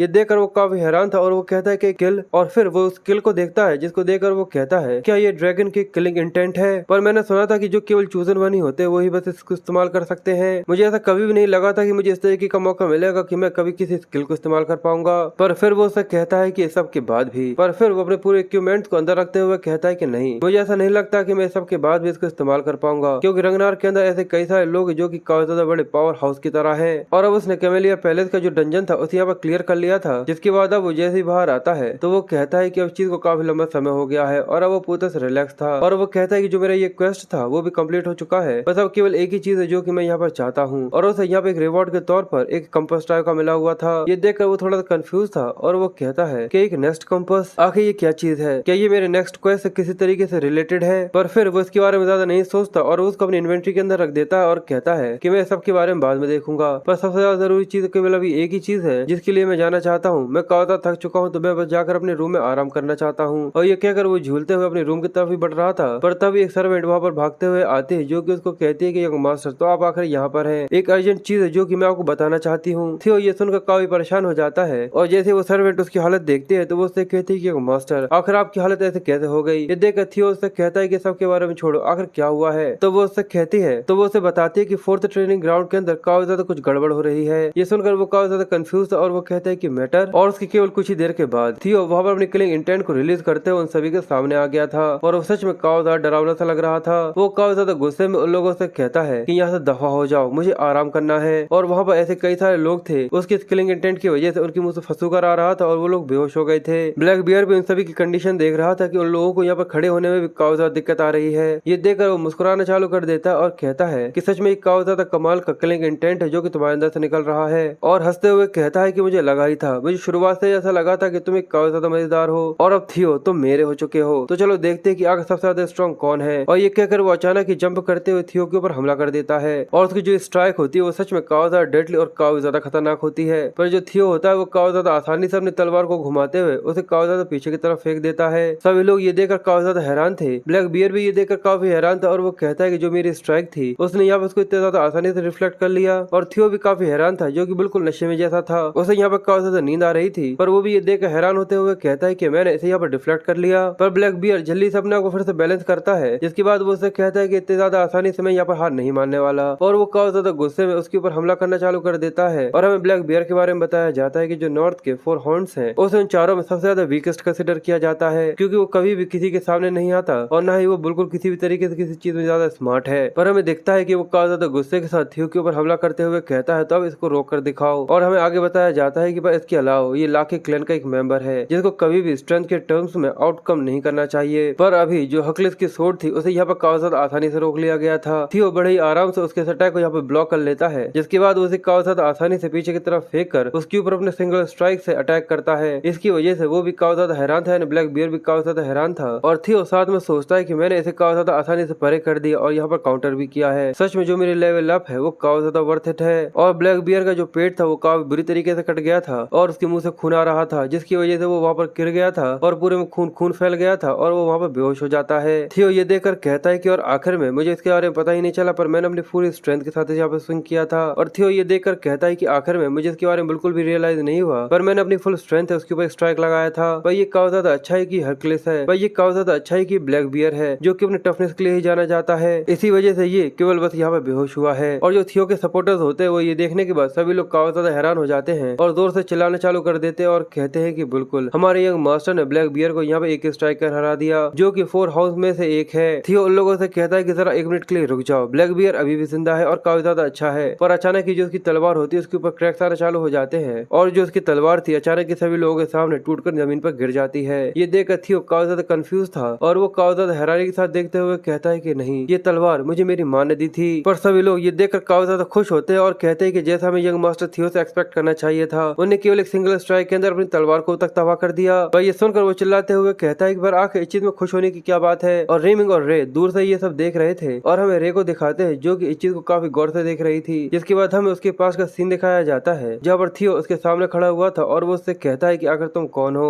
और आखिर तुम इस तरीके से सर्दी के अंदर इस तरीके से क्यों घूम रही हो, क्या तुम्हें यहाँ पर ठंड नहीं लग रही। इसलिए थियो उसे एक मफलर देते हुए कहता है तो बता तुम्हें कैसा लग रहा है अगर मैं तुम्हारे गले के आसपास इसे यहाँ पर फैला देता हूँ। पर वो उसको देखकर कहता है ऐसा लगता है कि अभी भी तुम्हें काफी ज्यादा ठंड लग रही है, इस चीज से बिल्कुल भी काम नहीं बन रहा। इसलिए वो उसका हाथ पकड़ कर कहता है तो चलो अभी के लिए तो मेरे घर चलो और जैसे ही बर्फ गिरना बंद हो जाएगी तो मैं तुम्हें तुम्हारे घर छोड़ दूंगा। और असल में ये कोई और नहीं रे थी जो अब काफी ज्यादा बड़ी हो चुकी है और वो थियो को इस तरीके से स्ट्रॉन्ग बनता हुआ देखकर काफी ज्यादा खुश थी और मुस्कुरा रही थी। जिसके बाद अब रे भी वहाँ से मुड़कर जाने लगी थी और रेमिंग उसको देख रहा था और वो कहता है कि अभी अभी ये यहाँ पर मुस्कुरा रही थी, क्या रे ने यहाँ पर एक मुस्कुराहट दी। जिसके बाद हमें कैमेलिया पेरेस की शाम का सीन दिखाया जाता है जहाँ पर थियो को काफी अच्छे तरीके से तैयार किया गया था और साथ ही उसे बर्थडे कैप भी पहनाई गई थी। सब लोग उसे कॉन्ग्रेचुलेट कर रहे थे क्योंकि उसे लस्टर टाइगर का जो टाइटल था वो मिल चुका था। इसलिए जो उसके सर्वेंट थे वो काफी ज्यादा खुश थे और ताली बजाते हुए कहते हैं कि सच में आपको एक काफी ज्यादा अच्छा टाइटल लस्टर टाइगर का टाइटल मिला है और वो कहते हैं कि आपने काफी ज्यादा कमाल का काम किया है, इसी वजह से आपको ये टाइटल लस्टर टाइगर मिला है। आप काफी लंबे समय से काफी ज्यादा कड़ी मेहनत कर रहे थे और अब बस लगातार आपको इसी तरीके से आगे बढ़ना होगा जब तक आपकी अवेकनिंग सेरेमनी कंप्लीट नहीं हो जाती। आप ऐसा कर सकते हैं। और अचानक सिलिसी वहाँ पर काफी ज्यादा खाना लेकर आ जाती है जो कि कई सारी चीजें बड़बड़ाना चालू कर देती है और उसकी काफी ज्यादा तारीफ करती है और लगातार अपनी चम्मच भर भर कर उसको खिलाती जाती है। ये देखकर जो थियो होता है वो उसको बार बार रोकने की कोशिश कर रहा था पर वो उसकी सुनने के लिए तैयार थी ही नहीं। वो लगातार न जाने क्या बड़बड़ाई जा रही थी और वो ऐसी कई सारी चीजें जिसके बारे में अब बोल नहीं सकता क्योंकि इसके बारे में बोलते बोलते ही 2 मिनट हो जाएंगे। पर हाँ, मैं इतना जरूर बता सकता हूँ कि उसके खिलाने की वजह जो थियो था उसका मुंह यहाँ पर बहुत बुरी तरीके से भर गया था और वो चाहकर भी उसको नहीं रोक पा रहा था और सच में ये काफी ज्यादा फनी है। पर थियो अपनी माँ को इस तरीके से खुश देखकर अचानक उसके दिमाग में फिर से वही सब सीन आना चालू हो जाता है जहाँ पर उसने अपनी माँ को मरा हुआ देखा था और वो सीन जहाँ पर वो अपने माँ को इग्नोर कर रहा था। पर जैसे तैसे कर वो अपनी माँ को रोकता है पर फिर इसीलिए वो पूरा चिकन खा लेता है। फिर वो अपनी माँ को वो तलवार दिखाता है जो कि बहुत बुरी तरीके से टूट गई थी और साथ ही हम उसको वो पेट दिखाते हैं जो कि सच में काफी ज्यादा फनी लग रहा था। पर वो बस उसकी माँ के प्यार की वजह से ही है। थियो काफी ज्यादा घबराते हुए उसकी माँ को बताता है कि ये ट्रेनिंग करते समय टूट गई और वो माफी मांगते हुए कहता है कि प्लीज मुझे माफ कर दीजिएगा। ये काफी ज्यादा कमाल की सोच थी जो कि आपने मेरे बर्थडे पे मुझे दी थी। पर जो थियो की माँ थी वो गुस्से में चिल्ला रही थी कि वो ओल्ड मैन उसके ऊपर मुझे काफी ज्यादा गुस्सा आ रहा है। ये सुनने के बाद थियो काफी ज्यादा कंफ्यूज था और उसने कसम खाकर बोला था उसकी वजह से उसने ये मुझे दी थी कि ये व्हाइट स्नो स्टील और एमरिल स्टील वुड से बनी है इसलिए कभी भी नहीं टूटेगी। थियो ये सुनने के बाद थोड़ा सरप्राइज था और वो कहता है क्या स्टील वुड जो कि नॉर्थन के जाजी जंगल से आती है। ये सुनकर उसकी माँ कहती है कि हाँ बिल्कुल, और उसने कहा था कि इसके अंदर केवल रेयर और काफी ज्यादा प्रीशियस मटेरियल्स को इस्तेमाल किया गया है। पर हम लोग ये देख ही सकते हैं कि उसने काफी ज्यादा झूठ बोला था क्योंकि अगर उसने जो भी बोला होता वो पूरा सच होता तो ये इतनी ज्यादा आसानी से तो नहीं टूट सकती थी। जिसके बाद थियो हमें उस आयरन वुड के बारे में बताता है जो कि काफी ज्यादा खतरनाक होती है जो कि एक प्लांट के अंदर से निकलती है और वो खुद के आयरन को खाने के बाद बढ़ता है और इसे काफी ज्यादा रेयर मटेरियल भी माना जाता है क्योंकि जो उस लकड़ी की फ्लेक्सिबिलिटी होती है उसे मेंटेन करना काफी ज्यादा मुश्किल होता है जिसके अंदर से वो स्टील को निकाला जाता है। और थियो कहता है कि मुझे लगा ही था कि ये काफी ज्यादा अच्छी तलवार है पर मैंने कभी भी ऐसा नहीं सोचा था कि ये इतनी भी ज्यादा महंगी हो सकती है। पर आखिर उन्हें इस तरीके की सोट कहाँ से मिली होगी। इसलिए सिलिसी चिल्लाते हुए कहती है कि बिल्कुल मैं सबको नहीं सहने वाली, मैं उससे जाकर कहूंगी और पूरी एक्सप्लेनेशन लूंगी और इस बार मैं उससे कहूंगी कि वो मुझे और भी ज्यादा अच्छी तलवार दे जो कि मेरे लड़के के लिए काफी ज्यादा अच्छी हो। पर थियो उसको रोकते हुए कहता है कि ठीक है मैं एक दूसरी तलवार को इस्तेमाल कर लूंगा। पर वो उससे कहती है कि बिल्कुल भी नहीं क्योंकि अब ऐसे कई सारे लोग हैं जो कि आखिरकार तुम्हारे ट्रू वर्थ को देखने के लिए आने वाले हैं। इसलिए अब हम लोगों को और भी ज्यादा कॉशियस हो जाना चाहिए इस फैक्ट के लिए कि तुम काफी ज्यादा स्ट्रांग हो। और इसके अलावा जो अवेकनिंग सेरेमनी है उसके लिए 1 हफ्ता भी नहीं बचा हुआ है इसलिए हमें लोगों को इसके लिए पूरी तरह तैयार रहना चाहिए। और इस तरीके से अपनी माँ को अपनी चिंता करता हुआ देखकर थियो को सच में काफी ज्यादा अच्छा लग रहा था क्योंकि वो उससे आगे कहती कि मैं चीज को बिल्कुल भी अलाउ नहीं कर सकती कि तुम उस सेरेमनी के अंदर एक बेकार सी ओल्ड तलवार को लेकर घूमो। जिसके बाद वो उससे कहती है कि चलो हम लोग पहले इसके बारे में बात कर चुके हैं तो चलो हम लोग तुरंत ही वहाँ पर चलते हैं। ये सुनकर वो कहता है कि आखिर हम लोग कहाँ जाने के बारे में कह रहे हैं तो जो सिलिसी होती है वो उससे कहती है हम लोग वेंटेरा के सबसे ज्यादा बेस्ट वर्कशॉप के अंदर जाने वाले हैं, द बस्क्वी वर्कशॉप। और हमें देखने के बाद पता चलता है कि वो सच में काफी ज्यादा बड़ी और काफी ज्यादा विशाल वर्कशॉप है। फिर हमें इस वर्कशॉप के बारे में बताया जाता है कि वेंटेरा की 3 सबसे ज्यादा बड़ी वेपन वर्कशॉप में से एक है और इसके अलावा जो वर्कशॉप का जो फ्रेम है वो काफी ज्यादा बड़ा है जो कि इस चीज को रिवील करता है कि जो ये फैक्ट्री है वो इस चीज के ऊपर जरा सा भी मैटर नहीं करती। पर जो ये वर्कशॉप है जो कि सबसे ज्यादा इस चीज के लिए मानी जाती है वो उसका मास्टर है, एक ऐसा इंसान जिसको एक स्पेशल रैंक की कैटेगरी दी गई है और एक ऐसा ब्लैक स्मिथ जिसको टाइटल मिला हो मास्टर क्राफ्टमैन का। रगनार के अंदर केवल ऐसे 2 ही लोग हैं जो कि इस तरीके के टाइटल को होल्ड करते हैं और इसके अलावा उन्हें जाना जाता है the elf of the capitalism incarnate के लिए द ड्रीमन क्राफ्टमैन कर्सन। और कर्सन उसको देखकर कहती है तो जरा देखो तो कि आखिर यहाँ पर कौन आया है। और थियो उसको देखकर सोचता है कि मैंने कभी नहीं सोचा था कि मैं इस तरीके किसी टाइकून से मिलूंगा पर आखिर मेरी मॉम इस डीमन क्राफ्टमैन को कैसे जानती है। पर सिलिसी उसके ऊपर चिल्लाते हुए कहती है कि तुमने अभी तक स्मोक करना बंद नहीं किया है मॉम। थियो ये सुनने के बाद काफी ज्यादा हैरान हो जाता है और वो कहता है कि रुको। पर ये सुनकर वो कहती है कि मॉम मुझे माफ करना मेरे डियर कस्टमर, पर जो हमारा रिलेशन था पेरेंट्स का और चाइल्ड का वो उसी दिन खत्म हो गया था जब तुम यहाँ से भाग गई थी। थियो ये देखकर कहता है कि मुझे लगा था कि जो मेरी मॉम है वो एक अनाथ है और उनकी फैमिली का कोई भी नहीं बचा है, पर तुम मुझसे ये कह रहे हो कि एक हाई एल्फ किर्सन वो मेरी माँ की